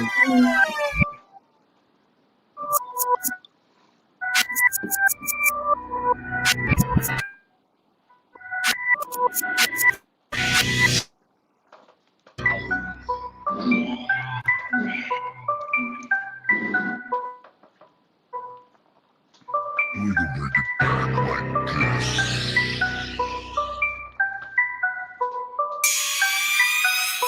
Yeah. I'm up in the trap, I'm slunging in crap. I'm up in the trap, I'm slunging in crap. I'm up in the trap, I'm slunging in crack. I'm up in the trap, slunging in crack. And pounds for the big cheap token. Bitch, we told you, we not smoking, we breathing this shit. Believe in God. I believe in it. But I go, hit me up, you know in the trap, ain't slang. And you know I'm in the town. Damn it. I'm up in the trap, I'm slunging I green got crack. it. Fucking. I'm slunging green Please crack, I'm start slunging green right. crack. Hey, it's the motherfucking Willie Hayes takeover. What's going on, chat? Where y'all at? Let's see. History. Where were we? Something like that. There we are. Hey, I'm right here. This is your new host of the Los and Loud podcast. It's your main residence thing, Willie Hayes, King Chief of the Reaper. I now own this podcast. I own the LLC. No, I'm just kidding. I was just talking shit while you were gone, bro. I was like, Oh, no, you're good. I I noticed don't the video. know. I was It must over not here. The want me video to was like play that cutting. song or something. I don't know. Yeah, it was like playing real like chunky and shit. I was trying to watch it on my other. I thought it was maybe my internet, but yeah. Yeah, it No, I'm didn't just want fucking me around. playing it, so it kept kicking me. So I was like, all right then. That is a Yeah. dope song though. Thank you, man. Thank you. Thank you. I Yeah, appreciate it. is that the one where you had to go in and put every word in beat thing, or was that? Am I thinking of a different song? Oh, that was Oh, what was that? Hold on. Not Oxygen Breaks. We shot 3 videos for that album. It Must Be is the black and white one. That Good Weed, where I had to like, Yeah. what's it called? Keyframe it to make it bounce on every single one and doop doop doop doop Yeah. doop on lyric and beat. Yeah, 'cause there's no AI back then or whatever when I was doing that video. This video's probably fucking almost 10 years old now or something like that. Maybe 12 years old. Shit, I don't even know. That's crazy to think sometimes, and I'm like, and I consider myself personally, I think I always put out a good, and people have said this, so it's not like just me, but I can look with a non-arrogant eye, or you know what I mean? I can be humble and look at my shit and go, oh, this could have been better, or this is, but I do look at some shit and go, this is fresh, this is dope, and for the time or the period or what we had to work with, and all my music videos are always different. And that's a comment that's been said to me recently, like, yo, you never visually, you know, you're even No Emotion said it the other day on his podcast because they watch the Lord Hayes shit and they love that shit. You know, everything I try to put out is different, and I'm always like up stepping myself. I got a music video where we took a fucking GoPro and attached it to a ceiling fan, bro, and we turned it on and off. And at times I spin around with it, and at times it's just going around, just to be creative. And you know what I mean. I got a video where it's me in a van, but there's 3 of me. You know what I mean? I think one of me's rapping, one of me's rolling, one of me's smoking.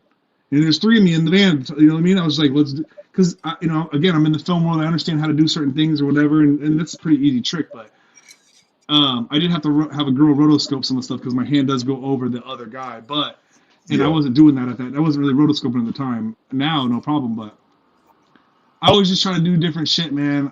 I don't like, the very first music video I ever shot for somebody, like legit, was probably for my boy Fee, and we were just in Miami and we ran around, grabbed some shots, and he's on a graffiti wall. You know what I mean? And that was early on. And then like once everyone got a hold of like DSLR cameras, everyone's shooting on graffiti wall videos, and we're like, we can't do this anymore.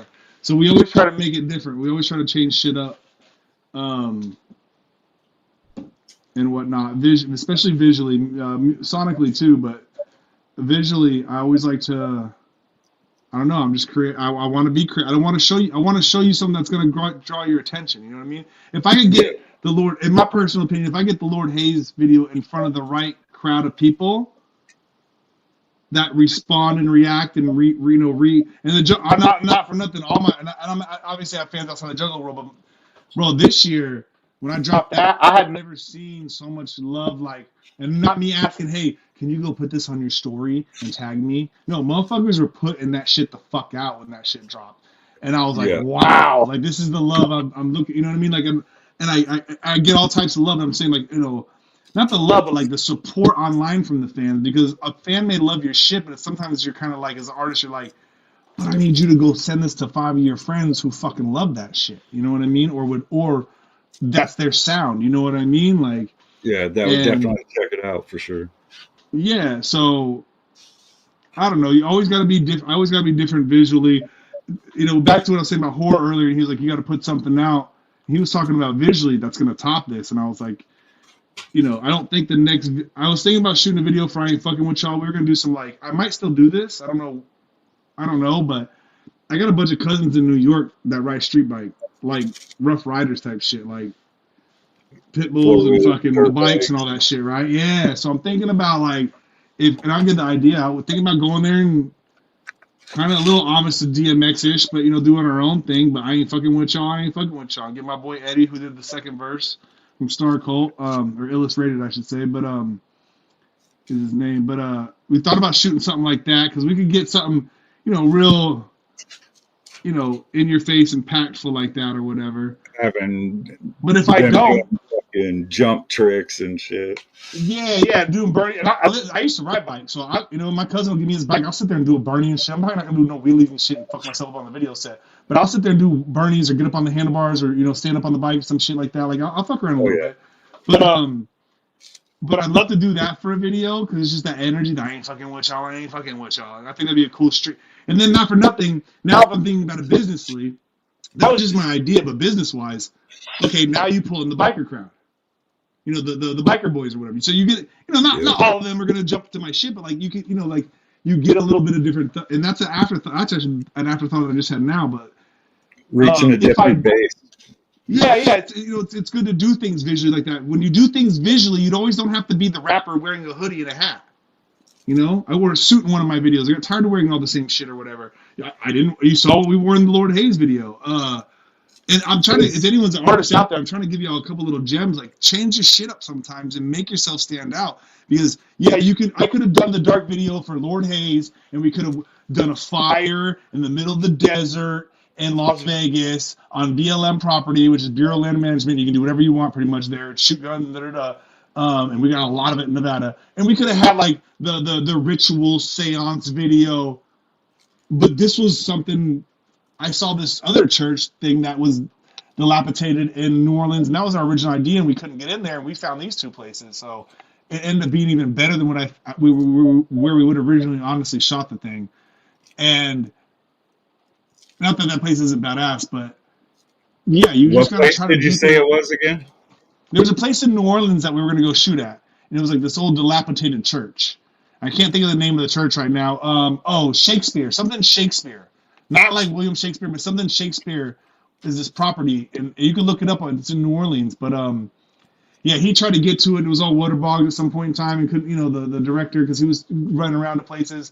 He found the church, and we'll get sidetracked here, but he's found the church that was in New Orleans, so we paid to rent that thing. It wasn't a church anymore, but they do shows and stuff in there where you see the stained glass windows. Yeah. Then the white church.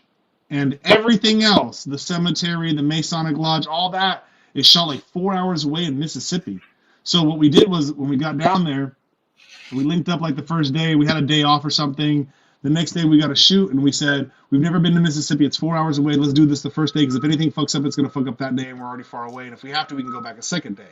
Yeah. You know what I mean? So we get there. We were going into this other church that was really creepy and a lot dirtier and dustier, but the guy was like, you can't go in that one. There's like someone living around the property. This is an old ghost town, bro. Like, it's not even, the town isn't even considered a town anymore in Mississippi. Like, it's not on the listing. I'm giving it out. You can look, it's called Rodney. It's called yeah. Well, yeah. It's there's nothing left, and there's a lot of documentaries or little short pieces on YouTube. But it's called Rodney, Mississippi. If you're into like old abandoned shit or whatever, this is how we like. I'm literally looking up places for months online with this, like, because we're trying to find the right place, and I'm doing research, and I'm getting coordinates and GP, bro. Like, I go, it's like logistics for the gathering, bro. I'm sending over the drone to find out our spot until I knew Steve. You know what I mean? Shout out Steve. He hit me up with Steve hit me up with a happy birthday the other day. So big shout out Steve, man. He's a cool motherfucker. But yeah, I'm going mad logistical on this shit, and yeah, we ended up going to Rodney, Mississippi, and we shot in the other places. Quick story: the white church you see her in, we're getting ready to do the night scenes, and I have like the cloaks and shit are in a box, and I bring this box into this church. There's this little doll sitting on the right. Me, Fear You, the other artist, the guy that does the screams on the song. Sky, which is the girl, the actress, and then Opus, who's the director, and me are all standing in a circle. I put this box down, and we hear this voice go, and it's from right here, bro. It's not like what's in the box. We're in an old ghost town. Like, we'd already been up to the cemetery and shit, I think. Like, we're already like, it's those vibes, and we're like, did y'all hear that? I think it's on. I think it might be on camera. I can go through the footage, but I don't know what's being filmed. But I think the audio's on there. And we all kind of freak out, and then we realize about like what felt like 2 minutes later, well, I'll say 20 to 40 seconds later, we remember there's cameras in there, and they have it. We thought that there's a camera on the pew that's this round thing in a dome camera, and there's no batteries in it. It's just sitting there. So we moved it for the shots. But this camera's like up in the thing, so it's like a ring camera. And it's the Preservation Society, whoever's in charge, who watches that camera to make sure no one goes and fucks up this church. It's got an old like Civil War cannonball in the fucking church or whatever. And if you look at the front, there's a shot of the in the music video where it shows like the whole church and she's in front of it. If you look up top, there's a little fucking cannonball. So she thought we had graffiti in there, like we were gonna do graffiti. I mean, like we had spray cans in there. I'm sorry. And I'm like, no. I was like, she didn't say that, but I know that was her thought. Like we were gonna fuck shit. I was like, oh, we got some cloaks. We're student filmmakers. That's always my lie. We're shooting, da.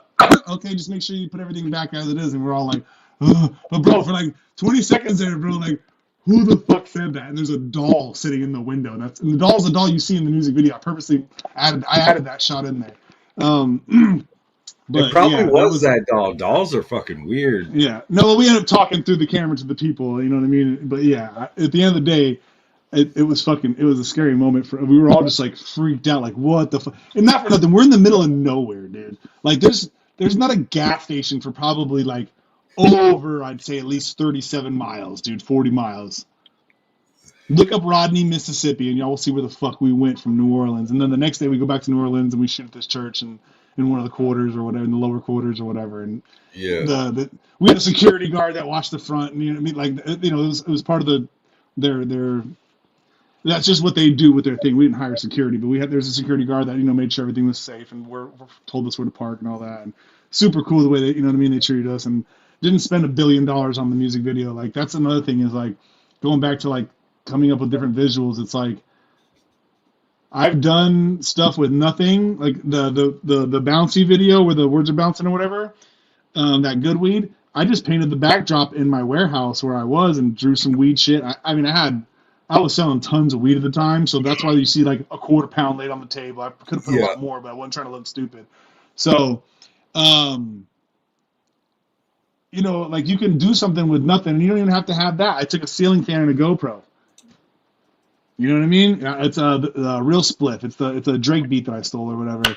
It's a 0 to 100 beat. But you can, bro. There's like not everything's on the WIL E HAZE channel. There's an old channel called FTM Studios on YouTube. So if you type in like Oxygen Breaks music video, it's the channel that one has everything on. Okay, but there's a ton of music videos that I've done that are just like you don't got to spend a lot of money. And even at this for what we did, and I said it on the other podcast. I don't think we spent a lot of money. I think I paid the director like $700. A good director, a good shooter is going to at least charge about $500 for a shoot for the day. We had him for 2 days, and that included his edit. So he went above and beyond for his price. He's worked with like NLE Choppa and I think Boozy and other people too. So he has a good little catalog, right?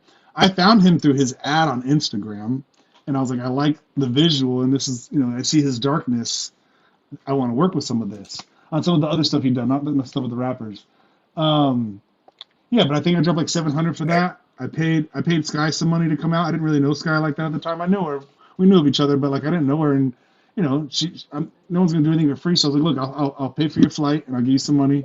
Come out. I need you to be in this music video. She went above and beyond. I could pay her $1,000. You know what I mean, for what she did. I don't have that, but I'm just saying like. $500 for what she did, and she got poison ivy from the video on her face and shit from the scenes in the cemetery. She's getting drugged in the dust and getting dragged across the floors and doing all types of stuff. She's a real trooper, a real soldier. You know what I mean? Never complained. Was just like, hey, let me hit that weed when it's lit up type shit. You know what I mean, or whatever. Like we were real cool on set. And I rented out an Airbnb. So, but music video wise, I would say, him. Her, and then the 2 cloaks I bought, which I ended up reselling, I think for more than I paid for them. The ones me and Charlie wore, Fear wore, because those are like authentic style monk cloaks. And then the other ones, I don't know. I was well under $1,500 for everything, probably like $1,300-$1,400 or something. And again, I sold the cloaks back, so now you're talking about almost $300 back. So now I'm at $1,100 or something. Wasn't crazy. Yeah. that doesn't include the Airbnb, that doesn't include the car rental, but those things got to get paid for either way. So yeah, the price did go up on that, but for what I got out of it, every dollar spent was fucking worth it. You know what I mean? And sometimes you got to put money in some shit, and sometimes you can come up with some badass shit for free. But there was nothing like what I had a vision, and I wanted to do it in a church. I'm not religious. The song's not necessarily anti-religious, but it could be considered blasphemic. You know what I mean? Because I'm like, pray to Yeah, Lord Hayes yeah. and all this other shit. Well, I do say that's a lie. I do say death in the air smells like religion, and you can take that a lot of different ways. I won't go into my full meaning on that right now, but you know, I wanted a certain visual and a certain look for it, and I wanted a church. I was looking for abandoned churches in Nevada forever, bro. Like, and things I would find and find updates for, like, oh, this is a badass place, and it doesn't exist. You know what I mean? I just found a new update. Some kid was TikToking it, and it's down or whatever. So we went in on like a lot, bro. This is probably the most work I've ever put into any of my projects, as far as the behind the scenes work and the time that had to be put in, and even talking to the director and lining things up with Sky and Fear and all of us to get out there, and had a fucking blast of a time though. You know what I mean? Like, really had a cool camaraderie with everyone. There's 2 videos where it's like day 1 and day 2. They're on my Instagram and TikTok or whatever, I think. And it shows kind of a little bit of behind the scenes of what we were doing. And you see on the end of day 2 or the day 3 or whatever it is, like, we're just fucking pretty much getting buzzed. You know what I mean? Before, you know what I mean? We're having some fucking drinks on Bourbon Street and whatnot. And that was a nice, I even said, I slapped the Fago Gang stick up there, and I said, this is like the birth of Fago Gang here, because that was the first place Fago Gang was, you know what I mean, came out. I gave out a bunch of stickers, and this shit just took off. Yeah. Stickers are always nice. And I will say this: the Fago Gang song still does not exist on the internet. Like, you can go find someone that filmed it at a show, and I know that's how Stan bumps the song, but I don't know. Maybe I should have released it a long time ago. I feel like if I release it now, the numbers aren't going to be as good, but I'm still going to put it out. I think it's a cool song that you can only really get live. I know that artists back in the day, like the Doors or group bands, would play songs that weren't necessarily out yet. You know what I mean? Like, if you're, you know what I mean, you shop a, you know what I mean. So I will get it out to y'all. But back to what I was saying earlier, I think the next video that I will drop will be the Fago Gang video, and I got a really epic idea. I found a spot in the Bronx, which I think Waffalo's from. Shout out to Waffalo. I'm trying to get him in the video. Waffalo? I'm trying to get Waffalo in the video. I'm trying to get Acetone in the video, and I think I'm trying to get Whore in the video. And when they're dressed up as what they're dressed up as, and it's not clown shit or anything like that, you'll understand why, because they'll just be like these great. You'll be like, oh shit, like, you'll see the vision. You know what I mean? Like, you'll see the vision. But yeah, I'm thinking about getting those guys or somewhere in that realm of people, and then myself or whatever. But I got a really great idea for it. This one's going to be a little bit more technical to pull off. There's going to be more people involved. There's going to be some actors involved. They're going to have at least like 4 or 5 actors, and they're going to be, I will say that, I don't know, I'm not going to say anything else. Yeah, it's going to be fun. If I could pull it off right, that's why I haven't given y'all Fago Gang in the video yet. If I could pull it off right, y'all will get it. Gotta be perfect. It's not clown shit, but you'll get a little bit more of the, like, man, those good music videos they used to watch on MTV, like, you know, and there's a little bit of story to it or whatever, on some clown shit, or on some, like, what was that band, fuck. They had some funny music videos, Pretty Fly for a White Guy, that band. Like, those kind of music videos that, you know, there's the people on the lawn and shit or whatever, like, something like funny like that's what we're trying to pull off. So not so dramatic. That, and I want to shoot a video for Hatchet. Yeah, I got a bad bitch. Yeah, she got a hatchet, which isn't online yet either. The whole Fago Gang album, I had it ready, and then I was like, nah, I want to add some more songs. So I'm working on some songs, or some songs I was working on. I was like, bro, this shit's so dope, but I don't want to drop it separately and like kind of float on its own. I want it to be packed into one big, just like banger, banger, banger, banger, banger, banger album, and that's what I'm trying to do on Fago. There'll be some songs that necessarily aren't bangers, but have you ever thought about doing some like real gory type shit? I probably have, and Turk the Terrible. That's an alias I used to do music under. I used to do music under David T. Ruth, which is more like a backpacky, maybe more not boom bappy, but more like scientifical rapper type of vibe. I don't know what to say there. More thought, like more like Del the Funky Homo Sapien, like thought provoked shit. But I've done some stuff like that. I don't. I mean, there's songs that I've done that are like, yeah, slash them, let them bleed, whatever. But I don't find it. I don't want to say like this, but for me, I don't find it that challenging for what I come up with, and I think I can make it better. But for whatever reason, I don't pursue that. Like I like the things I've come up with. I don't think they're like the greatest. Like, oh, I made the greatest like fucking gore song, or you know what I mean? Like what is Ellis? What is scum shit? It's gore music, right? Yeah. Gore rap. So I don't think like I make the best like that, but I kind of just like somewhere lose interest in doing that too. You know what I mean? I do feel like if you go listen to any of the Rabbit and the Mash shit, yeah, a lot of people are like, I don't like the high pitch. That's cool and that's your flavor. I did it like that because it separates the sound from Willie Hayes, and when people are like, "Yo, you're such a nice person," or "You're cool," or "You're this," or whatever, like, you know, and then I put out music like that. It helps separate the sound to where it wasn't like, "Oh, but you're talking all this crazy wild shit." No, it's just a character. It's a character. You know what I mean? And Rabbit in the Mask gets kind of like, doesn't really get gory, but it's definitely more like, it's like I would call it like gangster rap on PCP.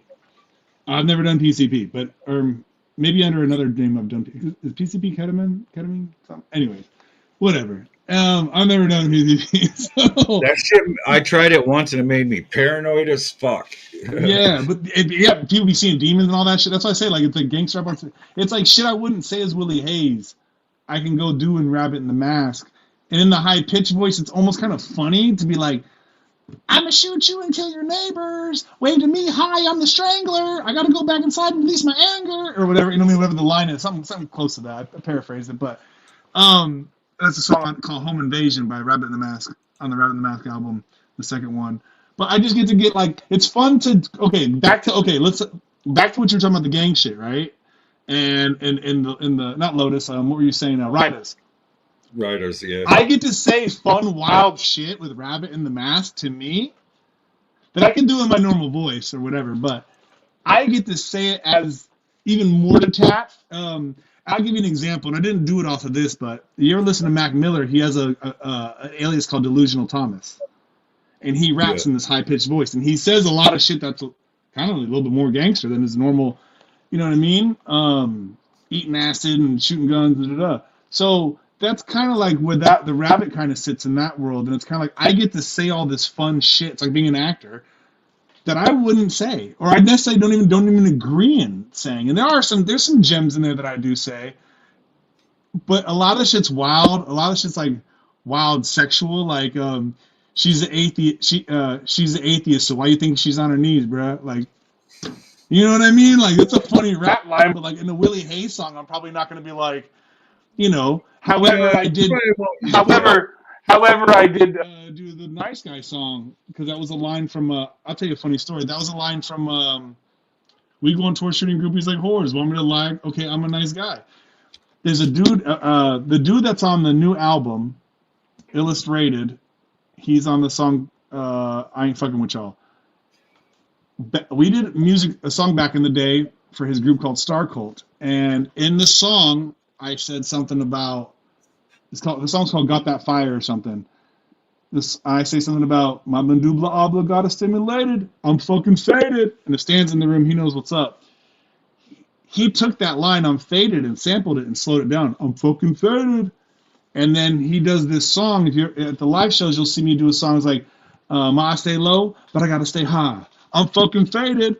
And I'm like acting like I'm all tipsy and, you know, sloshing back and forth. He sampled me and then put me on that song. In that song, I have a line that says, "We go on tour shooting groupies like whores. Want me to lie? Okay, I'm a nice guy." Then in that song, I took that and made that into a hook, into a, you know what I mean? So it's like this shit just keeps on going and going. So I do say some wild shit as Willie Hayes, and I've been reserving the beginning maybe to build up the brand.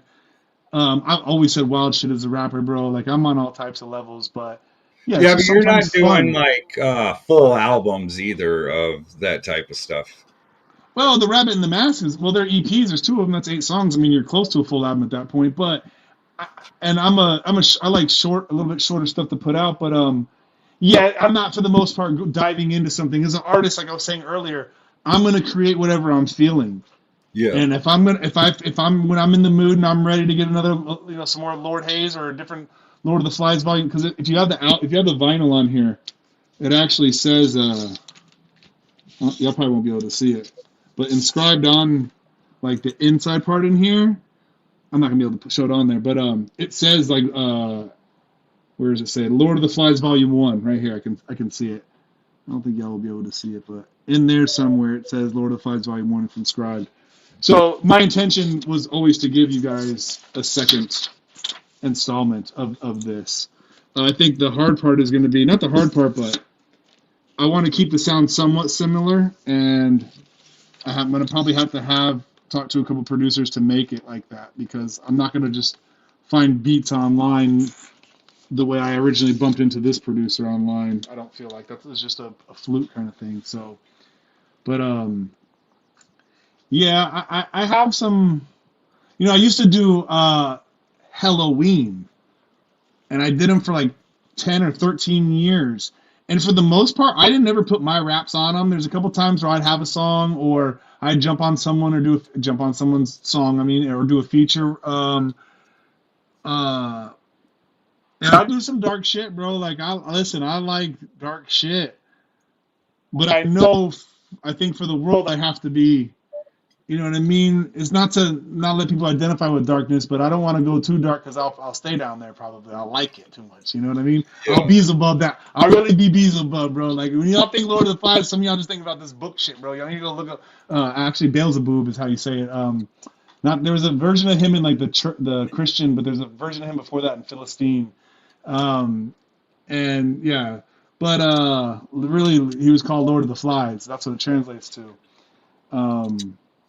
Bob meaning Lord, Baal meaning Lord. Yeah, I don't know.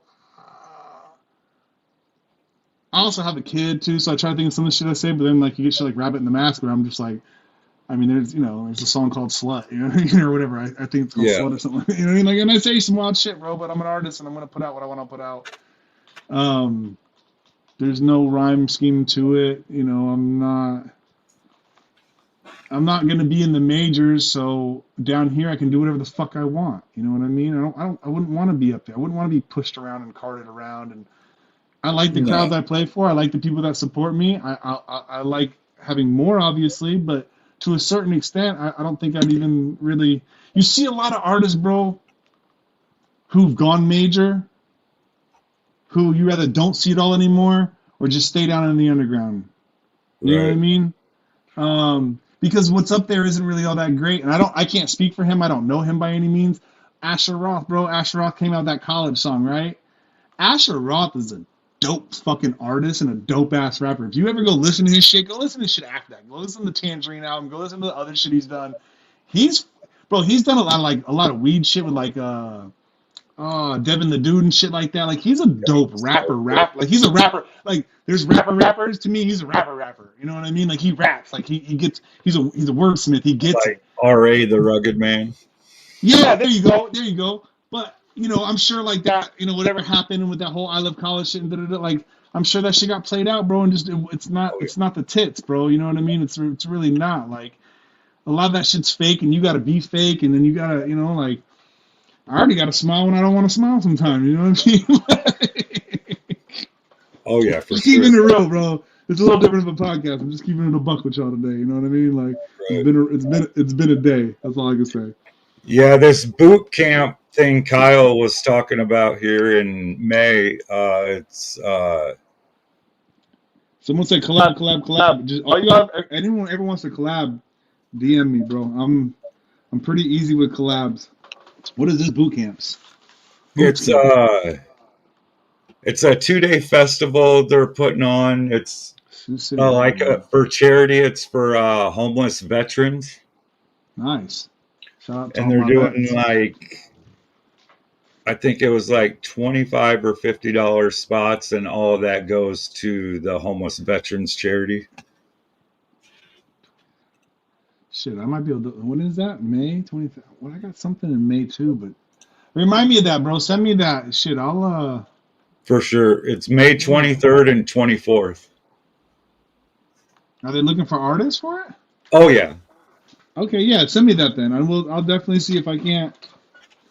I mean, my weekends are rather on or off with the kid. It's every other, but Right. And I'm going to be having Kyle and Troy come on here to talk about this more in depth also. okay. Remind me, send me. People always say, remind me and send me the link. But if you do happen to, yeah, I'll check it out. If not, I'll watch it afterwards or something like that. But I'll Right. try to come in. It's for a good cause. Good. Good shit. Lord There's of going to be motherfucking fly. probably like 50 artists, I think. They're going to be booking for it. Oh, nice. Well, it's 2-day event. Yeah, probably. Yeah, that makes sense. Nice. Yeah, Iowa. I'll Fucking Iowa. What did Afro Man say? I fucked around credit, so I owe her. Yo, Afro Man, bro, be like saying some. So not everything's a hitter with him. Like there's some funny shit. There's some shit that I'm kind of like, why'd you do that? And personally, as an artist, like I'm an artist, so I look at shit. However, but fans do too. But like Afro Man be saying some fucking. Then first like his first album, and then like the next album, like that double album he did. I mean, he got some shit in there, bro. The Palmdale, come back to. Bro, every time I drive through Palmdale or I go by the sign that says Palmdale, Lancaster this way, I'm like, Palmdale, come back to me. That You pound hear shit. like a similar beat even close to it. You start singing it. I always wanted to do a show or a tour with him, just because I think because the weed worlds would be good combined or whatever, and that's just never matched up. But what was I gonna say? Man, I'd be forgetting shit today. I don't know what it is. I'm gonna tell you check out something or something. Yeah, Afro Man. Blame it. It's the weed. Hey, because I got high.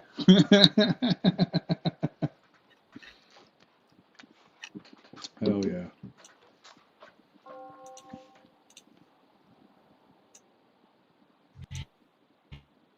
Shout out Chuck and recreational pot on Chuck and Chuck, what's up, feature? one business in Oakland is trying to become the first to sell recreational pot in the state in 2018. That's another big one. That motherfucker. You're fucking tall too. They can't hear us in the room right now? Click, click, this is the sound of my bit. Juicy bowl packs, fluffy skunky bong hits. I'm Irie, Chiri, call it urban side me. Marijuana hench lord, silly people think I'm Chinese. My smoke is blinding, cherry lidded shiny. Lungs caked with resin, mind is baked, my high is climbing. Don't ever come down from this, every day is cannabis. THC on everything, you can smell it in my piss. Just admit it, that you love token up too. Don't hide it, just provide it, come kick it with the crew. Smoking on that marijuana. Smoking on that Mary Jane, smoking on that gas fire loud, call it what you name. Smoking on that gas fire loud, call it what you name. Smoking on that gas fire loud, call it what you name. Smoking on that marijuana, smoking on that Mary Jane, smoking on that Mary Jane. 15 pounds right there. Smoking on that marijuana, smoking on that Mary Jane, smoking on that gas fire loud, call it what you name. Now hit that blunt, everybody get stoned. Dab, heavy soda fest, burnt to the bone. I'm a brain cell killer, couched out in a zone. Quarter pound in the sit and drink a fifth to the dome, and it's on again, yes, it's popping. Edible space case is what I'm popping. If you're trying to get faded, just reach in my bag, grab a nugget, let the grinder get the chopping. It's a blaze up, pop party function. Everybody baked down, I'm trying to be thugging. Lost in a cloud full of smoke, twisted up on the left, don't be buzzing. So move it to the side if you don't smoke like this. Cannabis, lunatic, I'ma burn that split. The rosin press, roll it in, don't stress. Donkey dick duty, so time to get head. Spin the pop box, that whip. Milk it up, right rich.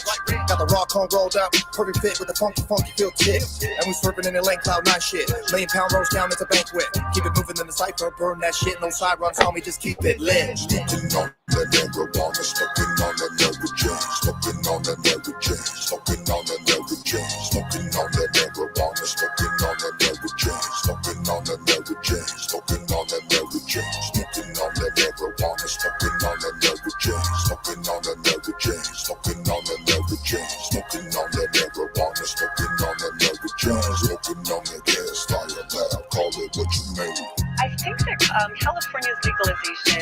being implemented today, as you said, is incredibly important, not only because that means that the entire West Coast is now legalized, but also because that brings legalization to nearly 40 million people.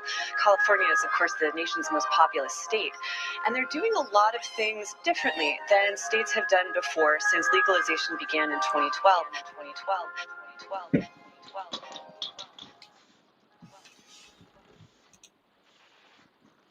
Bro, I just saw this thing where this like senator was like, the potency of the marijuana, this needs to be illegal. People are overdosing at a high rate. And I'm like, bro, what's an overdose? You got paranoid? You know what I mean? Like, that's an overdose. Is when you get paranoid and you get that like that woozy, like if you're, you know what I mean? Like that means you had too much. You know what I mean? Like you got a lot of people like who, you ever had a friend who used to smoke weed? This goes to everyone in the chat room and to you too. You ever had a friend that ever used to smoke weed and then quit smoking weed? And it says, oh, I can't smoke it anymore. It makes me paranoid. You want to know why? Because when they try to smoke it again, they try to smoke like they smoked before. Bitch, your tolerance went down. You done had too much. Way down. You're overdosing on marijuana. So, one hit is how you start. Next day, maybe 2 hits. You know what I mean? Or the next time. But a lot of people will be like, oh, I just want one more. No, let that kick in, bro. Because if you're sitting with me, for sure. Like, I've been with people who are like, oh, I don't smoke, but I want to smoke. Like, all right, here, hit this. Oh, that's so good. Let me have one more. I'm like, look, let that. They take that. I can't. You're your own human. I'm gonna tell you the second one's gonna fuck you up. I've been told by multiple people I kill people with weed. Yeah, bro. And I'm like, look, like, I mean, when I used to sell this shit, I remember one time I had a certain strain, and like, homegirl came over and I smoked it with her, and I don't know if she had already she copped something different or whatever. She probably, you know, like I had swag mids, highs, you know what I mean, like everything. This is, you know, back before there were shops and shit. And she came back and I was like, oh, you know, you want some chronic? Because she's a chronic smoker. And she's like, whatever you had. And I usually had a couple different strains like of top shelf or whatever, or what they call now top shelf. And I was like, she's like, whatever you smoked with me the other day before lunch, she's like, don't ever give that to me again. She's like, I was so fucking, and I've smoked weed with this chick like throughout, you know what I mean? Like, she's a stoner. She's like, I was so fucking retarded at work. She's like, I thought I was gonna have to like leave work and tell them I'm sick and make up these lies. And she's like, I'm all getting in my head and work. And she's like, don't ever smoke that shit with me again. This shit was called Blue Moonshine, bro. I used to videotape like all my, when I would get like pounds and shit in or whatever, and like just different, like, this is red, and this, I would feel, I was stupid, but not stupid because I didn't put it on the internet, but I would film it and it's still like evidence, but it's years have passed, it's okay. Yeah. Honestly, I want to put some of this stuff out. If I had like 40 mini DV tapes of fucking stupid shit. But I would, I'd film this shit or whatever, and somewhere on that film is that Blue Moonshine, bro. I've never seen that shit again.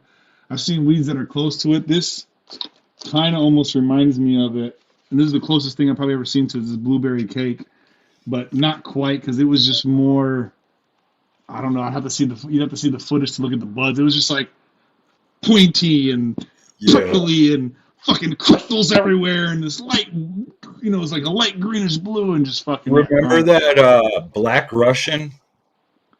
I don't know if I remember Black Russian. It was like the whole thing was straight like neon fluorescent purple.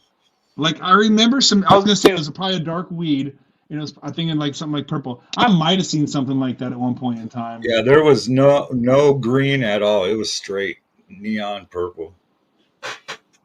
Yeah, I miss some cheesy weeds, and I think more cheesy is usually a little bit more sativa, like Chernobyl and shit. But I miss some good cheesy weeds. I'm not a sativa fan, but I love cheese, like the original cheese, like OG. Yeah, would it bro? It smelled like someone shit in your house, bro. Like, yeah, like bro, like this shit stinks. Put it back in the jar, but smoke a little bit first.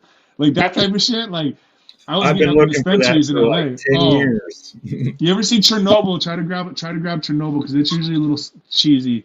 But yeah, you know, I feel like to get into like some weed culture, horticulture shit. Like, you know, I was smoking early on, and I was around hip. You know, I lived in this town where it was like LSD and weed, bro. It's hippies and shit. Like they call it Little Frisco, and we're in the Midwest, or we're in the South actually, not in the Midwest, we're in the South. And I remember like we were smoking good kind buds back in the day, and good just dank buds. And I remember AK-47s and White Widows, and Yeah, we've seen I different remember things. when And I Hydro. remember a quarter bag was like this fucking, you know, it was a quarter of the fucking bottom of the bag, dude. Yeah. I remember hydro, like good hydro came out, not all the KB. chemical hydro. Yeah, KB. Yeah, yeah. Bro. I have a short film. I did these short films with these dudes called Hugo and Super Dave I created back in the day. And KB is actually called Killer Bud the movie. If you look up Killer Bud, there's a movie with the dude from Married with Children. That Bud. But we made a movie called Killer Bud the movie. It was shot on like film, but it's a short or whatever. We did a couple little series things with them. But yeah, Right. KB back in the day, dude. Northern Lights, fucking BC Buds, dude. I miss good BC Bud, like all that, like. And nowadays you got all these new cool strains and shit that's all mixed, and it's kind of like some. Why It's did they weird. ever claim that the BC was chronic? Why you don't think BC is top shelf, or what do you mean by chronic?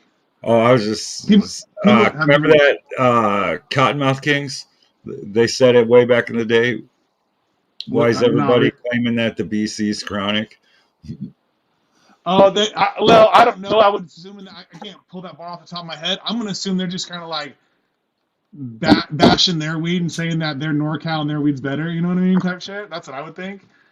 But I don't.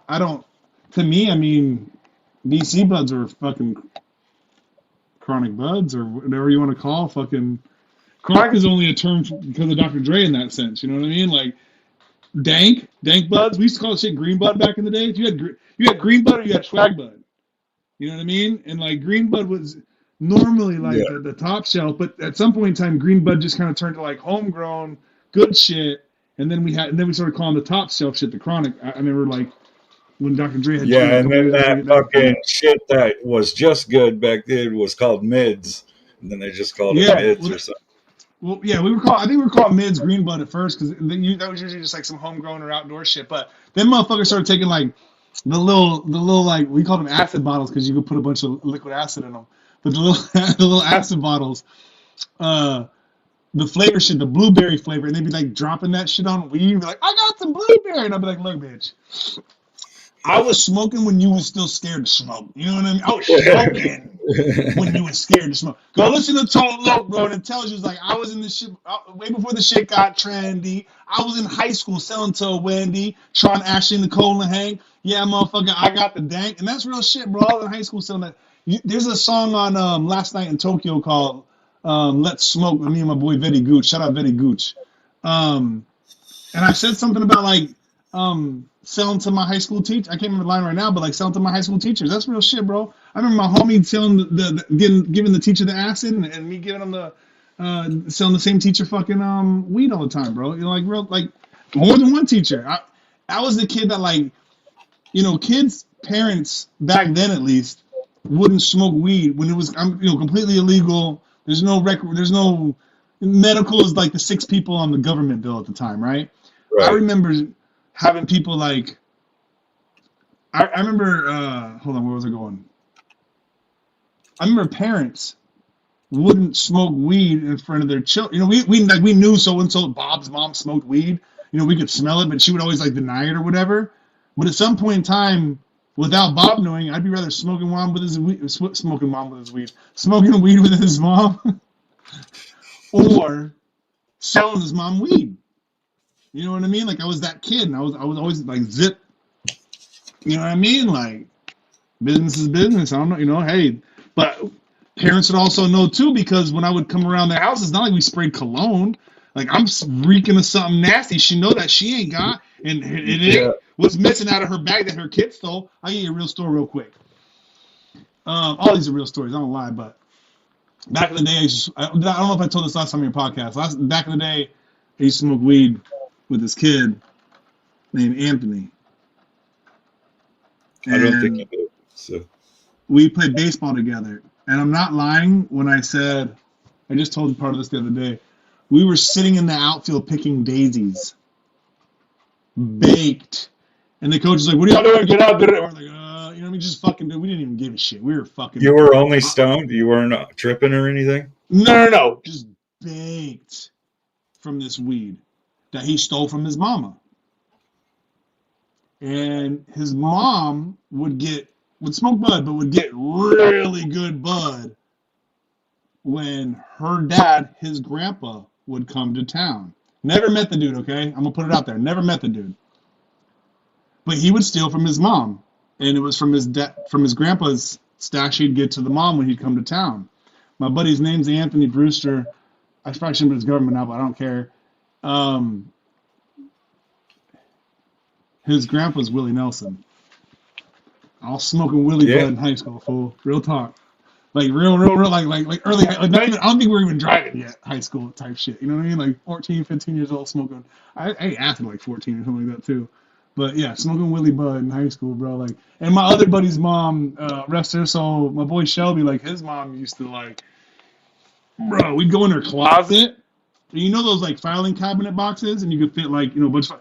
She'd have like 2 of those deep in a closet and a row full of them, just fucking Ziplocs full of fucking green and purple. And she smoked some of the nastiest weed I've ever smoked in my life, bro. Like some of the best, and that was all coming in from NorCal, I'm sure. Like they were. I didn't understand at the time, but they were wealthy beyond wealthy, like wealthy. Yeah, bro, like I've always been around like just fucking super retarded weed from an early age. So when people always like, oh, this or that, or like I'm quick to check a motherfucker, like, man, got that blunt man weed you got? Oh, shit. I'd be giving that motherfucker. I'd be walking by his booth, be like, hey, blunt man just told me $50 ounces on a megaphone and shit. Oh, funny shit. By the way, I'd be having nightmares. People be like, oh, I have gathering dreams. I'm like, no, I'm gathering nightmares. I show up with no merch, or I show up without my set, or I show up with no megaphone. Those are the kind of fucking goddamn gathering dreams I'd be having before the gathering. Everyone's like, oh, I had dreams I was at the gathering, there's this big butterfly. I'm like, no, bro, I'm like, they're naked, you know what I mean? And it's not a fun naked, you know what I mean? Like, yeah. It's a bunch of cops at the gathering or something, and I'm naked. Like, that's the kind of vibe, that's the kind of dreams I'd be having about the gathering type shit, bro. What the fuck? That's just some wicked clown shit. For sure. What's some of your favorite stories from the gathering? My first one I told with 2 bongs. Well, I'll endeavor on that a little bit more. I'll go into 2 of them actually. So we're sitting there. I say the home thing. Like I feel like I'm home. He's like, oh, that's what they call it. And that's just the whole emotional vibe. We're sitting there hitting the dab rig, and we're in Ohio. Weed's illegal as fuck, and the cops just go by and whoop us and shit. And I'm just hitting the dab rig out in the open. It's like, all right, it's that kind of. I already know what kind of vibe it is. I also saw a kid there holding up a sign. I think I have a picture of him. I should post that picture online to find this kid. Maybe blur out what's in the picture, but he's got like mushroom, acid, and weed or some shit taped to the sign. It's like $5, $10, $20, whatever. You know what I mean? Whatever. And that was cool to see like right away. That was like one of the first like 5 minutes I was there. Funny story there though.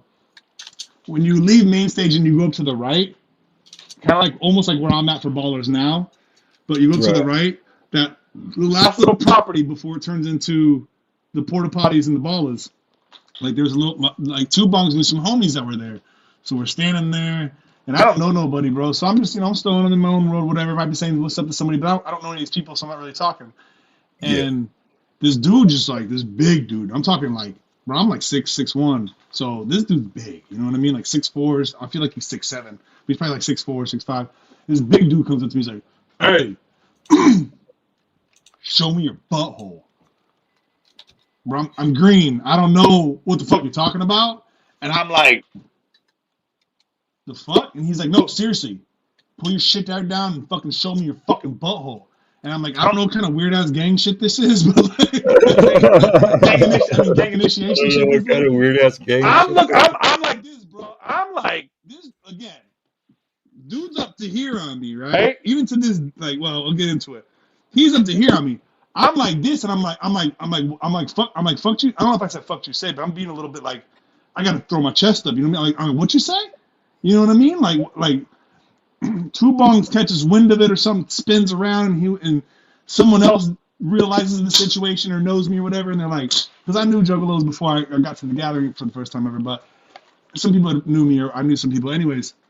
Someone said something and kind of paused out the situation, like, no, chill, and this dude has a big old, like, hatchet man shaved into his chest, and I think a Juggalo in his back or something. Long story short, we made cool, and I didn't know, you know what I mean. I was like, I'm thinking like I'm gonna have to hit this motherfucker in his chin and run because it's not gonna drop him. You know what I mean? If anyone knows, or if you're out there, yeah, he knows. His name is Butthole Ben, and we all know who the fuck he is. And to this day, I'm super fucking cool with Butthole Ben. The gathering in New Orleans, I think the first or second night, not the night we were performing. One of the nights, I spent like an hour and a half with him drinking in the bathroom. We'd go out and get drinks and come back into the bathroom because we could talk and hear each other. And we were just getting drunk in the bathroom, talking like a little schoolgirl. Like, and I always tell him the story, remind him like, yo, bro, you got me like shook for a second, bro. I didn't know. He was like, no, seriously, pull your fucking pants down right now and show me your fucking butt. Like, dude wasn't talking like on some juggalo shit, like some funny shit. How like how he was like, Here's being you're serious. gonna do this. You're gonna fucking do this, and you're gonna fucking do it now. I'm gonna beat your fucking ass, type shit. Now he was joking, but I didn't know his sense of humor, and he was like so like serious about it. I was like, bruh.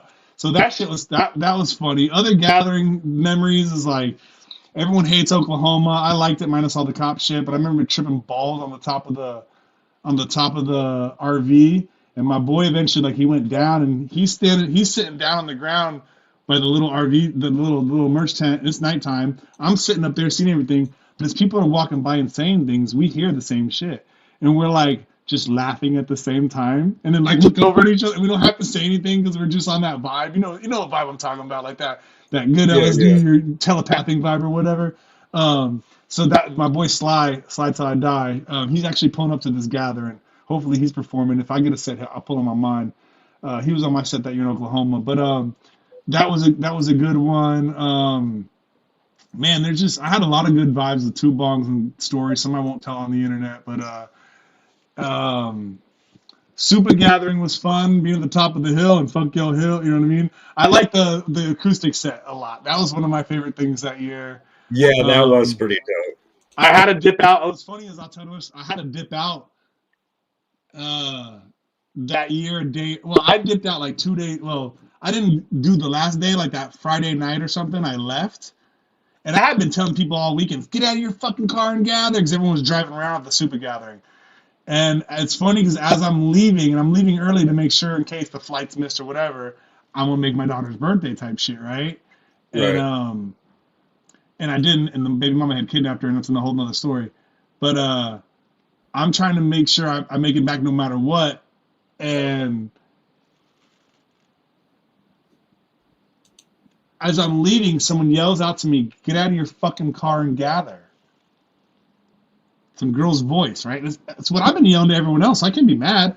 And I was like, I'm going to catch a flight for my daughter's birthday. Not mad, but I'm yelling something. And like, oh, that's fucking amazing. Whoop, whoop, happy birthday to your daughter. You know what I mean? That it was my daughter's first birthday or whatever, which I didn't, long story short, I didn't see because all the baby mama drama bullshit that psycho baby mama I got. But the real ones know the story, and I sat there and fought. I moved my whole life from Cali. I'm living in an apartment right now. I got my 50-50 addressed to me. I've had my 50-50, but I had to chase her down and find her type shit, bro. It's wild shit. But so that was kind of a funny thing, leaving that day like that and them yelling that. I'm trying to think of more recent gatherings. Meeting Steve is amazing. Steve's an awesome person. I don't know why, but Steve likes me, and we're on good terms. Like, I've never really done anything. Again, the way I carry myself, the way I act, you know what I mean? Like, I feel like I'm responsible, and some people are like, okay, gathering dad out there, are like, all right, well, whatever, bro. At least the shit's getting done, you know what I mean? Like, hey, time to clean up. Yeah. Because I want to enjoy it just like everyone else does, but I understand the work that's got to get put in sometimes to enjoy shit. So, and sometimes you work way more than what you enjoy. Yeah, true. You know what I mean? I mean, you're still enjoying it, but it's a different type of level of enjoyment. I've contemplated the thought, man, and I feel like the reason I probably won't is because I feel like I'll let people down. See, I'm getting all low right now. I said to G last year, I think, or maybe the year before, something about what if I just come one year and just gather? Because like my first gathering was me and two bungs, and we had like 1,000 CDs that we gave out for free. Our mission was 250 CDs a day. You know what I mean? And that's what we did. We walked around to fucking people's tents. They're probably fucking in there. And we're like, hey, y'all want a free CD and stickers? You know what I mean? That's how, motherfuckers still have that CD and stickers, dog. Like some people I still got those too. So. You see what I'm saying? Yeah, see? So so we're walking around like that, giving out shit. Hold on, where was I going? What were we talking about right before that? Fuck. Bro, I'm bad. You are too, because you don't remember. Yeah, I am bad. Walking around giving out CDs and stickers. Before that, it was... He was talking about his best experiences. Well, best experiences, but... Oh, G said... Oh, okay, so I said, you know what? I said, my first gathering, I just put up with T-shirts and CDs, all right? See, I get sidetracked. I said, what if next year, I think that was in reference to this year. I don't think it was in reference to it might have been last year. Might have been in reference to last year, so this might have been 2 years ago I said it to her. I was like, what if I just show up and gather one year and don't merch? You know what I mean? And they're like, her and Stan both looked at each other like, what are you going to do all day during the day? You know what I mean? Because it's hot. I'm gonna walk around. What am I not going to do? Well, yeah, but that keeps me like active and going. And then when I get done, now I'm off of work. And, not work, but I don't consider it work. It's fun. I meet people. I talk to people. We're expanding the brand, da-da-da. And I thought about that for this year. I was like, what if I just showed up and didn't do merch this year? And was everyone... But people are like, people are going to go look for it. Because even when we move spots down below, and even Steve and I can't think of homie's name on top of my head right now. They go where Willie spot or Fail Gang spot. They refer to that little property where the rock used to be or whatever as you know what I mean. And when I moved, people were like, oh, we found you or whatever. And I'm always on the main path. You're gonna find me on this. Everyone's gonna walk the circle at some point in time. But I'd love to get on Merch Row. That's never happened. And if it doesn't, I'm okay with it. But I kind of, in a sense, sometimes would be like, I'd like to just go and gather. But I'm not going to lie. Like, it's going to be hot during most of the day, and I'm probably just going to be chilling in the shade anywhere. And hire somebody to fucking... Like everyone else. Make like a set up mobile merch. I thought about... I tried to, here's the problem. And, if there's anyone really out there that's, like, real about it, I'll talk business, but... The problem is I want to hire people to run the merch. Real talk, and I'll just talk business. I like to hire like a couple of girls, 2 girls to 4 girls, 2 on a shift, then 2 on another shift, right? Yeah. Split the half a day, hire them out for the day, pay them whatever. You got to be trustworthy with the money. I am going to be fucking accounting all the fucking sales, so if something comes up short or missing, it's coming out of your fucking shit because that's the way business works. But if someone big was missing, not like a t-shirt, but. I've tried to look into like even hiring, like the Budweiser girls, not the Budweiser girls, but you get what type of shit I'm saying, right? Monster girls. I've had a million juggalos come to me, and besides Stan, and he's loyal to me. Shout out fucking Lieutenant Stan. I've had a million juggalos come to me and say, bro, I'll do your shit, I'll do it. Here's the problem. It's again, you can be accounted for because I can sit there and count the merch and count the money. We're not. There's no, you know what I mean. We're tight. We're locked in like that. The problem is you're not going to want to do that all day, and you don't have probably the harder interest to do it all day. And it's hot out there, and you're sweating. And you're not like I tried to hire a homie, and he fucking about passed out. You know what I mean? Even Stan's passed out on me before, or damn near passed out on me. But he had acid the night before, so whatever. but most people are going to afterwards going to go, okay, it's 10 o'clock and main stage is going. I want to go. Oh, I want to go see Tech Nine or whatever. And I don't mind saying, hey, I'll give you, I'll come watch it or we get shut down for an hour or whatever. But if I hire someone, I want the shit open. And most juggalos, not juggalos, most people that attend the festival, any festival, that want to work for my booth at a festival, you're going to want to go festival. And at night, what happens when you go off and you take 2 or 3? And the next day, you're like, bro, I can't. You know what I mean? I'm always prepared, Yeah. bro. I'm there to do what I gotta do, and it's to serve the, it's to serve my own brand and to serve the people in a sense. I'll be ripping motherfuckers off. Everyone knows I'll be giving deals and be fucking selling shit at mad cheap prices and be giving out mad good quality. I feel like, you know what I mean? Not many people have ever said anything in a derogatory You terms need to get towards. some full hockey jerseys. I have full hockey jerseys. What are you talking about? What is this? Ones like game jerseys type things. What's the difference? What do you mean a game jersey? Or I have ones. I don't know if this one does, but I have the ones that even have the snap for your fucking belt. Yeah, right here. Look, this is for playing, and it's got the snap in the. This is an actual like hockey. What is it? CCM or whatever. And it's got a little snap for your buckle, so your shit doesn't get pulled over for or sure. come flying up. Those are legit ass fucking jerseys, bro. I don't know if it's like the same like thickness that you're talking about. Like I know like sometimes I get real thick ones from the ICP. Like the yellow one I bought last year's real thick, and then some are like thin or some are like sublimation, almost feeling that softy material. Yeah, I got like This is some like jersey material though. Monoxide's older jerseys back when everything was still fucking on one level, you know. I was around then.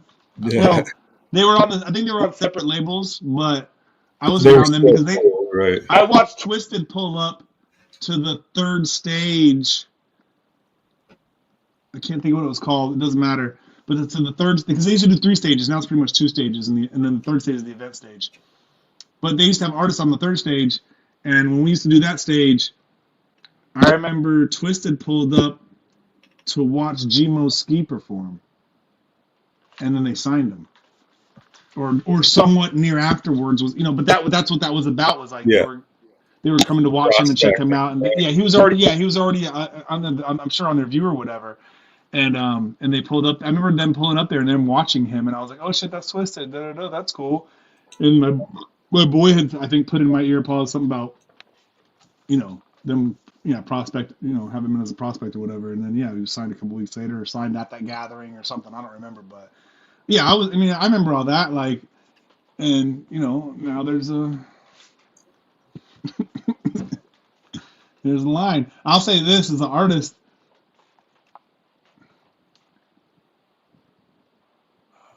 On my lane and where I'm at, I don't think that we can cross sides. One side's probably going to care and the other side's not. And I feel like where I'm at, I'm okay with that. I do feel bad for some of the smaller artists that have to play that line. I have to play the line. I have to play the line, and it is what it is. I'm over here. They're over there. I have some friends over there. I have cool people over there. I'm over here, and that's what it is. As an artist, it sucks for some of the younger kids who don't understand, or not for nothing. Like, if they have to play, like, some of us have to play the line, and there's a reason why some of us have to play the line. And some people can do whatever the fuck they want, and they do. Yeah, like Bake Low. He fucking works both sides, That dude's a genius in a lot of stuff. Yeah, and I'm not against anyone who does, but I have my reasons. I have to do what I have to do. It sucks for some of the other artists who realize that or play under that guideline, because you miss out on a lot of shows. You know what I mean? Like, you miss out. Like, Twisted comes to town, bro. It's a packed show, and you're not performing. Not for nothing. It could be, and I'm not putting anything in anyone's ear, but it could be fuck Twisted all day if that's your opinion. Right. But you're going after the fans, and you're just a young artist, and you're trying to get the fans.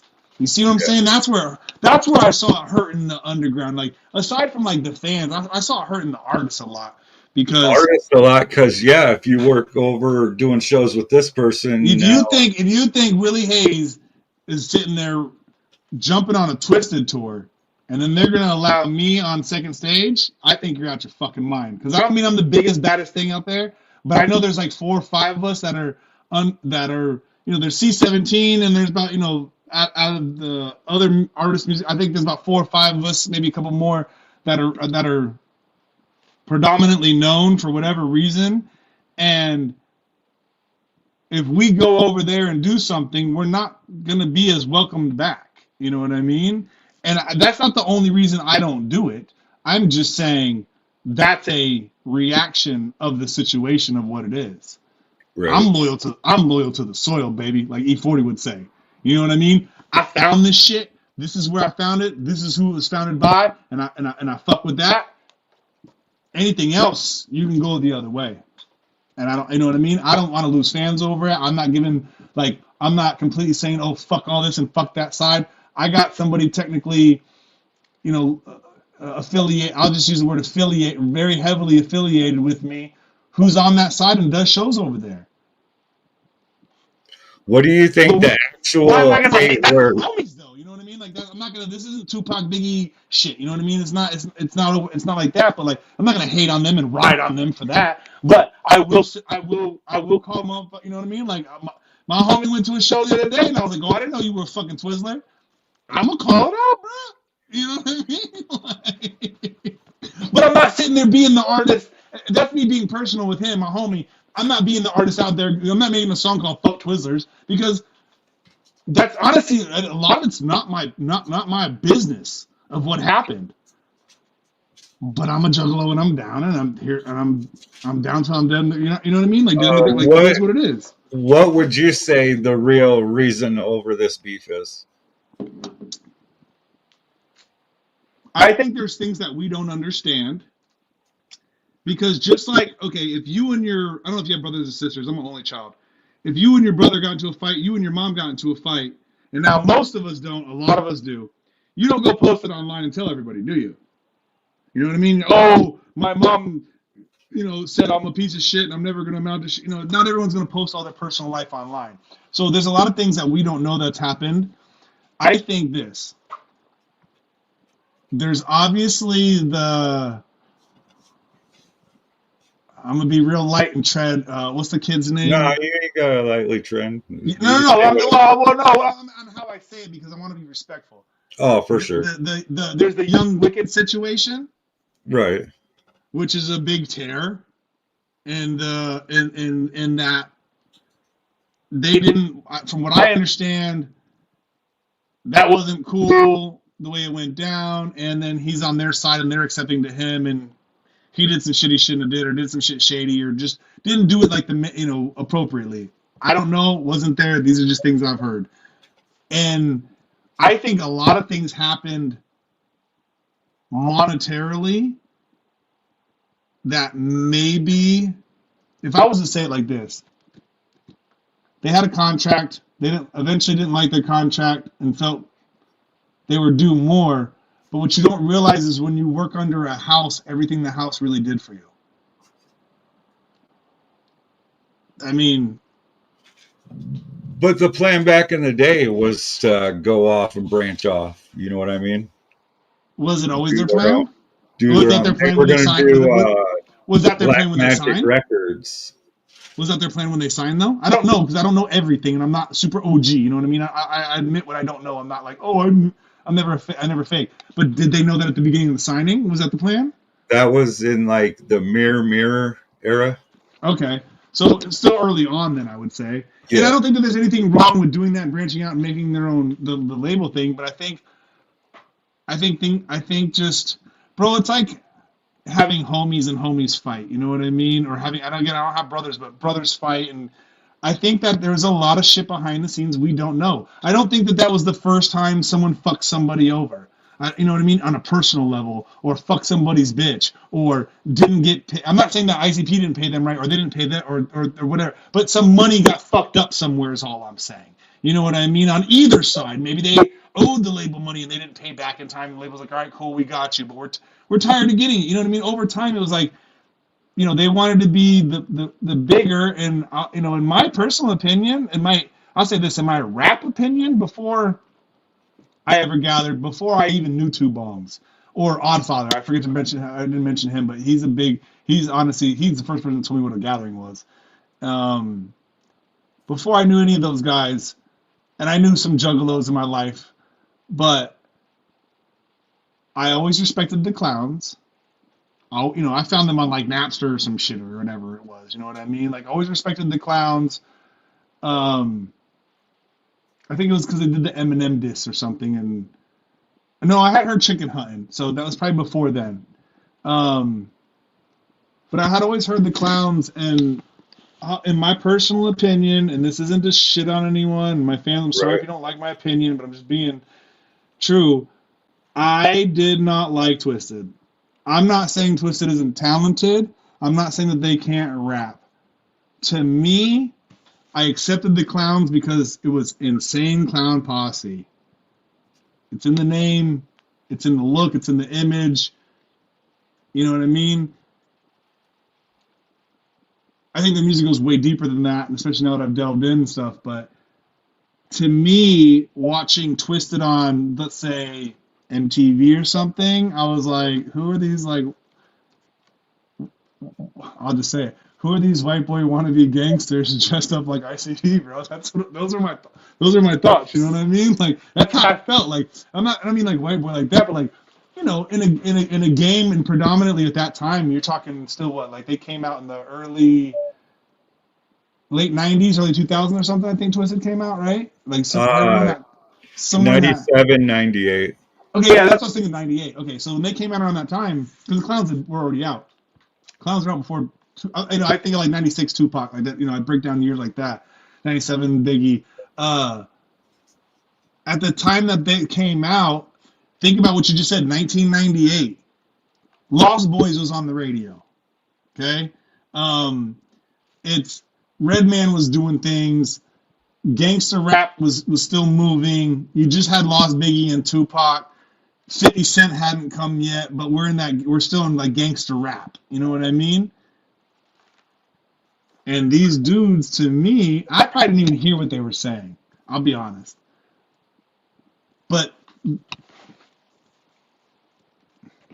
was Malibu's Most Wanted time? Malibu's Most Wanted probably didn't exist at the time. That's what coming from the culture and where I was and the music I listened to, and I'm from a gangster rap world, sonically, and I'm not saying I'm from like a gang life, but I've definitely been around everything in every areas I've been in to say, but you know what I mean? I've always been trying to be smarter than the situation, but I've seen and You done didn't like and Most whatever. Tasteless? Huh? You didn't like the Most Tasteless album? See, I don't think I'll be real honest with you. I've never listened to a full album of them. No, Most Tasteless is more like gangster type. But what I Yo. saw of them, and you got to imagine now, when you're being shopped music back in the day, it was music video or you bought the CD and you listened to it. I didn't take the time to see and listen to it. I watched the music video, and that was my image of them, was this yo yo yo. Even though that's not what they were saying, but that's how they looked. And I was like, man, what the fuck is this corny? You know what I mean? I'm like, yo, like bump that music to drive-by shit. You know what I mean? Bump that Compton's Most Wanted shit or whatever. Like that's the shit and type shit we were on. That's all I can say. Now, in retrospect, I've watched them perform. Fucking amazing. I can't take that away from them. I've seen them at a bar, you know what I mean, that holds 300, and I've seen them at the Gathering and had to get out of the crowd because I was overheating when the wave was going. Yeah. I've never felt that wave like that for ICP. You know what I mean? That wave was going back and forth. The wave for ICP goes in. I'm not saying ICP doesn't. Bro, ICP shows just as bigger. You know what I mean? So I'll say it's bigger. But that shit was something different. You know what Depend I mean? what year, though. Depend what year you talk well, about. I'm talking 20, There's 2015. fucking times where 20, Twisted fucking draws insanity crowd amount at the No, gathering. yeah, that's what I'm saying. But 2015 was the year I'm talking about, and that shit was a fucking wild. That was the way back and forth. People, the body, Yeah. you weren't controlling your feet. You were just getting pushed back and forth, and it wasn't the pit. You're You know what I mean? levitating and And I wasn't. Listen, I was like, where the pit would be, about like midway, 3/4 way, maybe at the back of the pit even, and we're getting pushed like that. You know what I mean? It wasn't. I'm not a railer or whatever they call this shit. You know what I mean? I jump the fence when it's time to jump the fence, but I'm not gonna stand up there and be uncomfortable. I'm gonna go take a piss, smoke some blunts. You know what I mean? Hit a balloon. But no, when I say all that, you know, that's why I don't want to piss people off, because I'm just saying one thing, and it's like, oh, don't take this clip out of me. Right. I respect them up until, you know, like, I mean, I respect things up until what things happen and what they said a lot of foul shit online, and I'm at the time still like kind of like, you know, what do I say? What do I defend? But I thought they were saying a lot of foul shit at the time, and they didn't have to. They should have just kept their mouth shut and just kept on saying Juggalo. That's what they should have done, in my opinion. Talking about Twisted.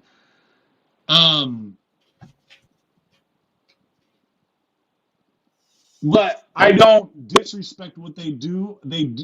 I have heard some of their music and have recanted on my words of the white wanna be gangster. You know what I mean? With their faces painted, want to be like I. Because I honestly, at first, I think the first time I saw them, I didn't know that they were under psychopathic. But you got to realize I'm not following psychopathic. You know what I mean? Oh, ICP's new music video is out. That's cool. I saw that on MTV, but like, I'm not like following them or whatever. I'm following Tupac. I'm following Wu-Tang. You know what I mean? Shit like that. My first show was the Amazing Jekyll Brothers. I was like 12 years old, you know, and I saw when Twisted played, I was like, whoa, these guys are dope, you know. So I was hooked. I've seen Eazy-E perform. Eazy-E, not Lil Easy. I've seen Eric fucking Wright perform, bro. Like I've seen Warren G perform, the Dog Pound. You know what I mean? I'm talking as a kid, not as an adult.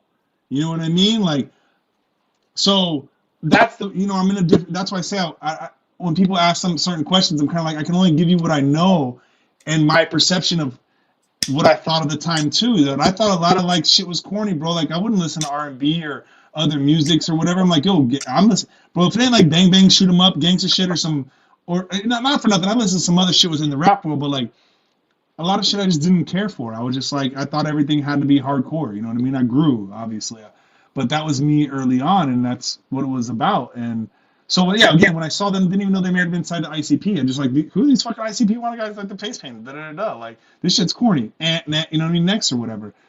Again, in retrospect, I've now learned that they are very talented. They are very dope. There is a divide. It is what it is at this point in time. I thought it was kind of shitty that they were like, oh, the Washington D.C. thing is a cash grab or whatever the fuck they said. And I'm like, publicity stuff, because this thing's 2 years old.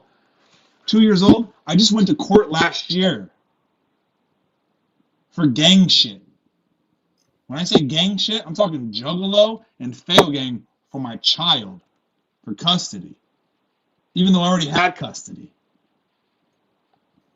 So when I was going through that, like the whole juggalo thing wasn't even brought up, you know, and it's fucking blasted all over my skin and everything, you know. And so when they say that shit, they're like, oh, it's for public. I still really had to live those moments and not know who or what that judge looked like when I got in there. Thank God she was in her fucking like 40s or 50s. You know what I mean? She wasn't that fucking old. Like, you know, she could have been 38. I don't think God. Thank fucking the Dark Carnival. But you see what I'm saying? So like when they did that, I was just kind of like, yo, bro, like you don't even know what you're talking about. Because like when you get rich and you live, you once you're on like, you're not tapped in with the people like that. I'm still the people. I think that's why I what's the word? Resonate so well, and people are like, "Oh, yo, I fuck with you. You're nice." But I'm the people. I'll never shun anyone away and go, "I'm backstage right now. You can't talk to me." Now, what's up, homie? You need something? A bottle of water? You all right? From the people. You know what I mean? And that's how I felt.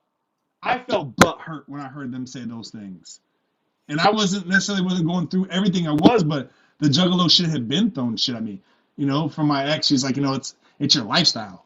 You FaceTime juggalos. She was referring to a street team phone call I was having with my street team, and some of them were juggalos. You know what I mean? Like, I FaceTime juggalos? Like, you don't want that in your daughter's life? I don't bring that around my kid. My kid doesn't yell fail gang. My kid doesn't yell whoop whoop. You know what I mean? Like, how many of those juggalo artists you think, though, probably thought the same thing but didn't come out and say it? Like some of those artists that did it in March. You know what I mean? There's tons of artists we could go through of juggalo artists. I think that did in March. Okay, but I'll agree with that. I wasn't there. We couldn't make it there. But we're not. I feel like on that level either, or weren't at that time or whatever. But like for everyone to go, oh, they're not. But you can say that. But when you're the next thing in line to the king or the kings, right? When you're the princes or you're the Joker, you're not the pauper, you're not the people. You know what I mean? You're not down here. Anyone living in that castle or under that castle should have spoke the fuck up. They couldn't make the show. But they denounced it, and that was the difference. In my opinion, from what I see as partial and outsider, partial. Now everyone's like, no, you are 100%, and I claim everything, but I'm just giving you like a little bit of a, like, I can look at it from I wasn't always there and I'm there. They should have supported it. Option 1. Option 2, just keep your fucking mouth shut. Lie and say you can't make it. But why sit there and go, oh, they're just doing this as a publicity stunt? What's publicity? But then Jay came out and said it was a publicity stunt. Yeah, to bring attention to the fucking situation. What else? Like, when I say publicity stunt, I'm saying it to be like, they mean, they're doing this as a cash grab for attention, or like that kind of like the publicity stunt wasn't for a bad thing, if you want to call it a publicity stunt. What else are you gonna do? You know what I mean? We raise awareness to saying fuck the rebel flag. What do? We burn your rebel flag. Is that a publicity stunt? When Waffalo walks around and motherfuckers shit and piss and fucking or whatever spit on that fucking flag, is that a publicity stunt? He's bringing attention to it. You're damn right it's a publicity stunt. But how they said it, I felt like was more like they were trying to make it like, oh, they're just trying to do this to gain attention because they need the help or whatever. Like they need attention. It wasn't they need attention. It was they were bringing attention to a situation that was still very real. And honestly, until last year, in my book, which is 2024, is still very real. And I guarantee it's real in someone's case right now, bro. People are going to use that juggalo shit against people for a long time, man. So, again, don't say shit. Don't show up. But whatever you do, don't sit there and open your mouth and start talking shit. Like, because, okay, it's a publicity stunt. And I'm sure Right? it started before this, but stuff that we don't know, on both sides. But what's wrong with the publicity stunt, though? Oh no, I know. I'm just saying, like, with what they did, there's nothing. They didn't sell. Did they sell? I don't know. I don't think they did. They didn't like sell. You didn't have to pay to go. I don't right? know.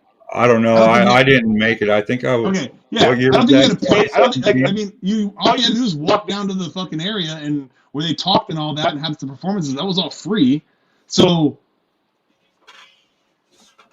yeah, like why are you acting like it's not a real thing? That's where I was like, okay, there's something more behind all this, but you drew a line in the sand. I don't know. You know what I mean? Like, I'm not gonna fight anybody over it. No. I'm not walking around fucking going, oh, you're a fucking twist. At the gathering, yeah, bro, Astronomicon's that way, bitch. But that's, you know what I mean? Like, that is what it is. But like, and I wear my fucking I just texted you all over the gathering, and I get Twizzler, but that's the extent of it. Shout out fucking Mike Colgang, dude. Like, that's the homie, you know what I mean? But he's got a fucking twisted tattoo on his arm, and I just texted him the other day. I think he was like getting out of his dialysis, and I was like, you all right? And he's like, yeah. And I was like, fuck your twisted tattoo. You know what I mean? Like, just it's bro, we're trolls, and a lot of the fun part of being a juggalo is I feel like being a troll a little bit. Troll, yeah. I get TZ going. I used to get TZ like mad furious. It's fun, man. It's fun. I love the world we live in, man. It keeps the spirit alive. And at the end of the day, bro, ain't no one really tripping on no one. I'll give you a good story. I'll say this. I was at the show in Vegas. I jumped on Charlie, said that Fago Gang came down, and there was a homie who was working the merch booth. And I know I'd kind of seen him before, but I didn't really pay any attention or whatever. And I said something about the t-shirts, and I was like, oh, there ain't no fucking Twizzler t-shirts up there, or making a joke about it or whatever. And he was kind of like, nah, man, come on now. And it was Joe. If you ever watched fucking a Shaggy show, Joe's doing the merch for them. You know what I mean? Like, or at least of recent. So, and I was like, oh, and I kind of remembered. I felt bad because I was like, kind of like, just talking shit about Twizzler shit. But I'm also a little lit. You know what I mean? It's not my show. I'm just there to have fun. I just did Fago Gang on stage and jumped off stage. And he was like, bro, you gave me a Fago Gang chain. You know what I mean? I was like, oh, and then I remember who the fuck he was. And I was like, my bad for kind of bad mouthing the whole situation. And he was like, bro, you gotta realize. He's like, I go work for them, and I work for Shaggy. He called him Joe, but Shaggy. And he's like, and Joe doesn't fucking care. You know what I mean? So there's things within the world that even though we make this big divide and it has to be black and white, there's people and there's groups that go both sides and no one fucking gives a shit.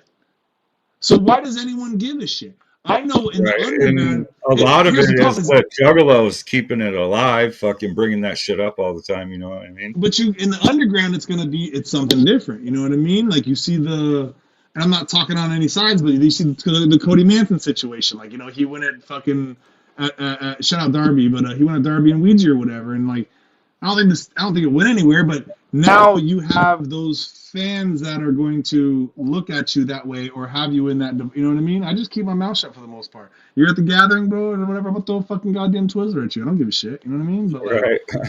that's just for I fun like games, Twizzlers. dude. Go ahead, throw them. I'll eat them, motherfuckers. Yeah, bro. I mean, I'm not fighting anyone over it. I don't care for none of that shit. All that shit's stupid, like. But fuck Twisted. Fuck ICP. Fuck ICP. Buy my CD. Insane clown pussies. Yeah. Bro, I loved all that dissing shit back in the day when them and M were going back and forth at it, bro. And I think it was like Napster, LimeWire. I don't know what the fuck program I'm on. That's where I'm picking it all up at, though. I'm like, that's when like you heard a song and you played it like 14 times and you played it for the homies and you downloaded the MP3 and burned it into a CD and changed it to a way or whatever. Like that was a fun time in music, man. Because like now it's just like people put out shit and it's like, okay, it's just so flooded that, you know what I mean? Like unless someone's like fucking on the album and shitting and farting, it's like, oh wow, I never heard that before. You know what I mean? But like that was a fun time of music to hear. Jamie did a lot of funny skits. The skits, yeah, Jamie did a lot of them. Yeah, because I know there's like a little skits and shit that used to pop up too on Napster or whatever. And I don't know, even hearing when M hit hard when he was like he had I can't think of the name of the song. It's on the second Marshall Mathers album. Slim Manus, you damn right, Slim Manus, because I don't get fucked that much like you two little flaming faggots, bro. That shit was hard. I don't care if you're a fucking ICP. Yeah, that shit was Eminem, bro. funny. That line, shut shit down. It was like, bro, the whole dish you just made. It's kind of like you ever heard Cannabis back in the day, and he's got a song that says he's talking about LL Cool J. He's like, but you ain't got the skills to eat an ass like me, eat a ninja's ass like me, right? When he said that, like everyone's like, oh, bro, like back in the day it was dope, but nowadays it's like, how dare, it's funny you say that. It's almost kind of the same in that sense. Like they were like, Slim Anus. It made sense. Slim Shady, Slim Anus. I get it. But when he flipped it, was like, you're damn right, Slim Anus, because I don't get fucked in my like you two little flaming. I just remember being a hip hop fan and going, whoa. You know what I mean? Like, whoa. And then they came at him with what is that, Eminem's Bomb or whatever? Yeah. I remember that shit. I followed all that shit, bro, because he was the biggest thing at the time. I'm a Cage fan, and he used to diss Cage. You know what I mean? And I love the going back and forth of that, because to me, that's when I came up on horrorcore. Wasn't initially listening to them. It was more like Cage, Ill Bill, Necro. That was 666 Mafia. I'll say 666 Mafia. That was horrorcore to me. I hadn't heard, not for nothing, but we didn't have the internet like we do now. But I didn't hear Esham and whoever else was coming out of that area. Yes, I heard ICP, but yeah, I don't know. That was just a different time in music and whatnot. A fun time in music, I guess. Yeah, for sure. Yeah, this is weird. But the Slim Anus fucking song, and they use like I think Slim's lines, and then I think was it Jamie that rapped some of the other shit. And not for nothing, didn't they come out with the video and be like, oh, we had nothing to do with that, da-da-da-da. And they're like, bro, that's you on the song. They do funny bitch shit. That's what I'm saying. But that was just good, bro. Like that was good.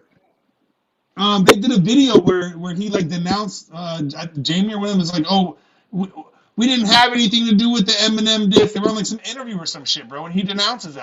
Bro, if you remind me, I'll go find it for you and pull it up. He's like, oh, we didn't have any. Maybe he's being sarcastic and I'm not reading it, but he's like, we had nothing to do with that. Well, that's y'all fucking writing in on the, you know what I mean? Like, what are you talking about? That was Violent J coming to them wanting to do that. Yeah, and he like, so they were in LA. Twisted was in LA, right? Right. But they did it. And Jamie he later said they did Jamie it. flew back, and I guess word is from one side. Right. I don't know the other side. Shit, this is just what I heard on Mono. I love the history, by the way. Go ahead. I love it. It fucking. They were in LA. Jamie left, flew back home. Mono stayed behind. Well, when Jamie got there, I guess Jay told Jamie, "Hey, if you don't fucking do this, you guys are off the label." Right? So that's what was said on.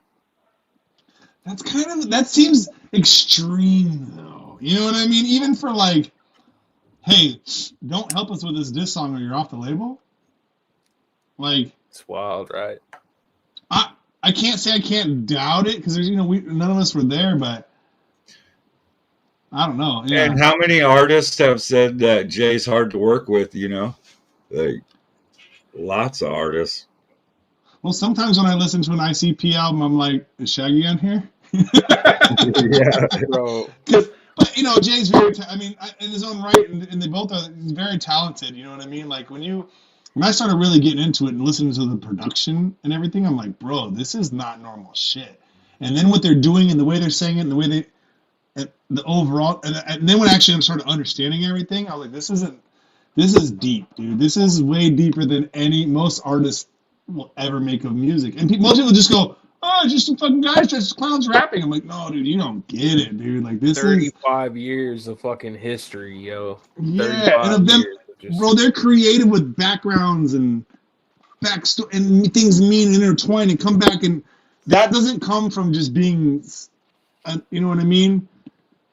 That's a gift. Yeah. Like that's That's when I started going, whoa, and I really started like, because at some point in time I felt like, I don't want to say the word study because I don't want to sound like that, but like, I was like, all right, well, if I'm gonna be around this, I might as well know some more. You know what I mean? Type shit.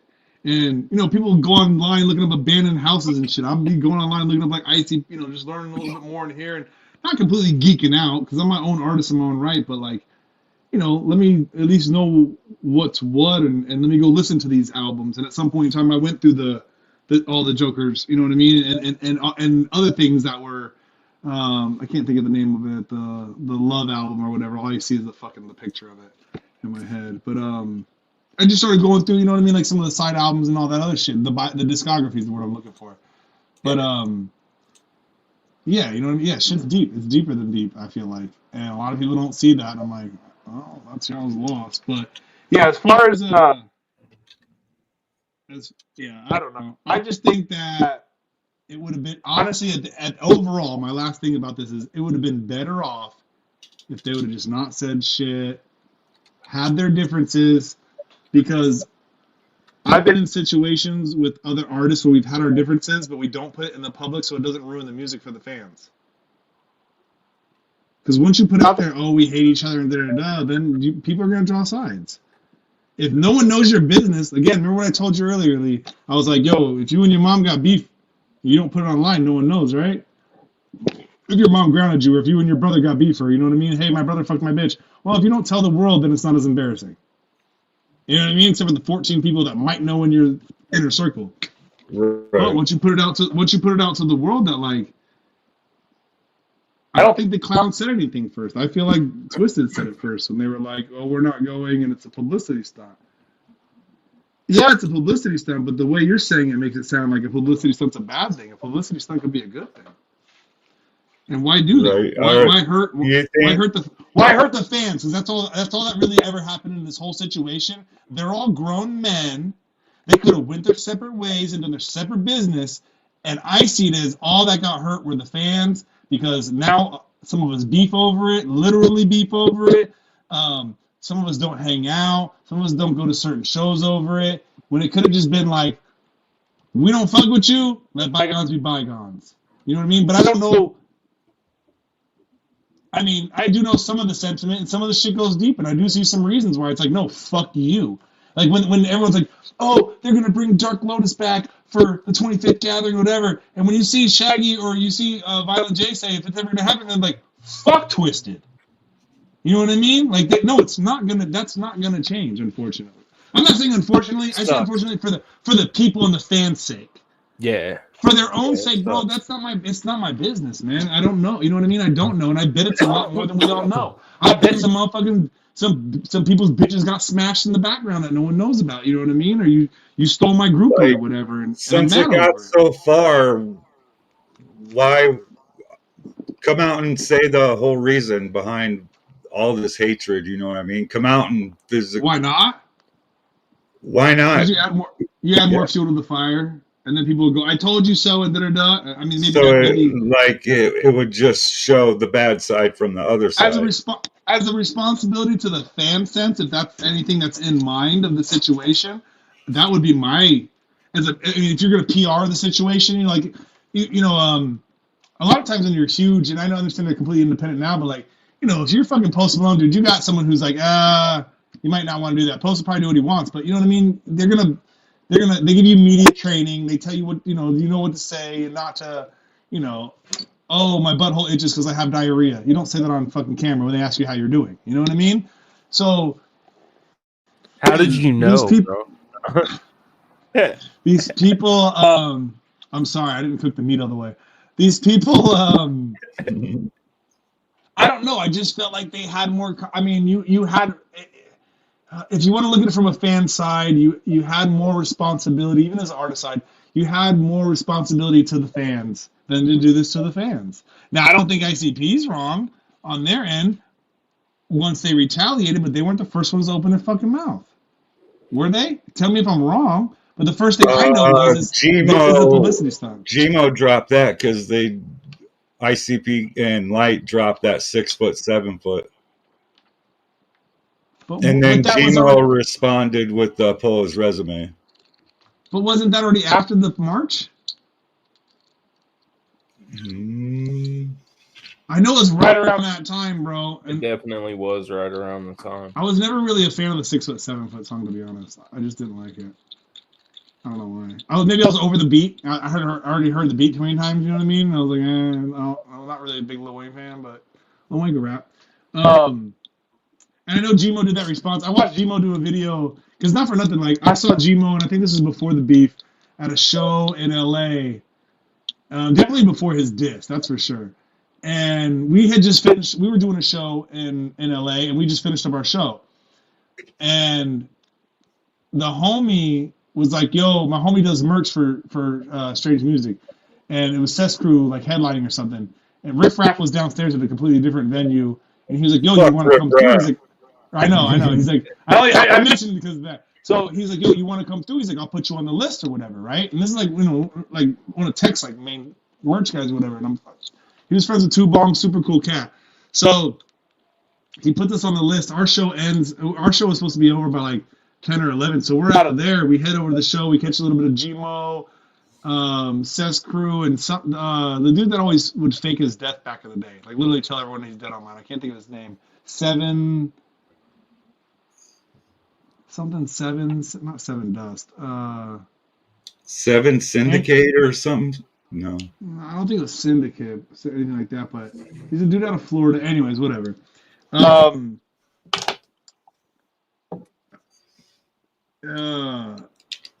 this is before whatever happened with Seth's crew because I think they're broken up now. But anyways, Gmo was there and I was like, "Yo, what up, Gmo?" I was like, "Mad respect, bro." And I had just come off my show, so I had like a backpack with me, and I'm in their show like handing out merch and shit, bro. Like I'm, you know what I mean? Like I'm that type of, like, you know what I mean? Like I gotta, I'm not selling it, bro. I'm giving shit out, bro. Like I'm in your show, but like there's fans here, and we're done at our show. I'm a hustler, bro. So I was like, yo, Gmo, mad respect. I think this is, I know this is before the diss. I know this is before the diss is all I know. And I'm like, yo, mad respect, because he's a dope artist. You know what I mean? He's a cool rapper. And if you listen, in the aspect of rap or whatever, coming from mine. So I'm like, yo, this is dope, da-da-da. And I was like, hey, man, you smoke weed, right? Because I know he smoked, but, you don't ever know when motherfuckers quit. He's like, yeah, I just went in my fucking bag. Like,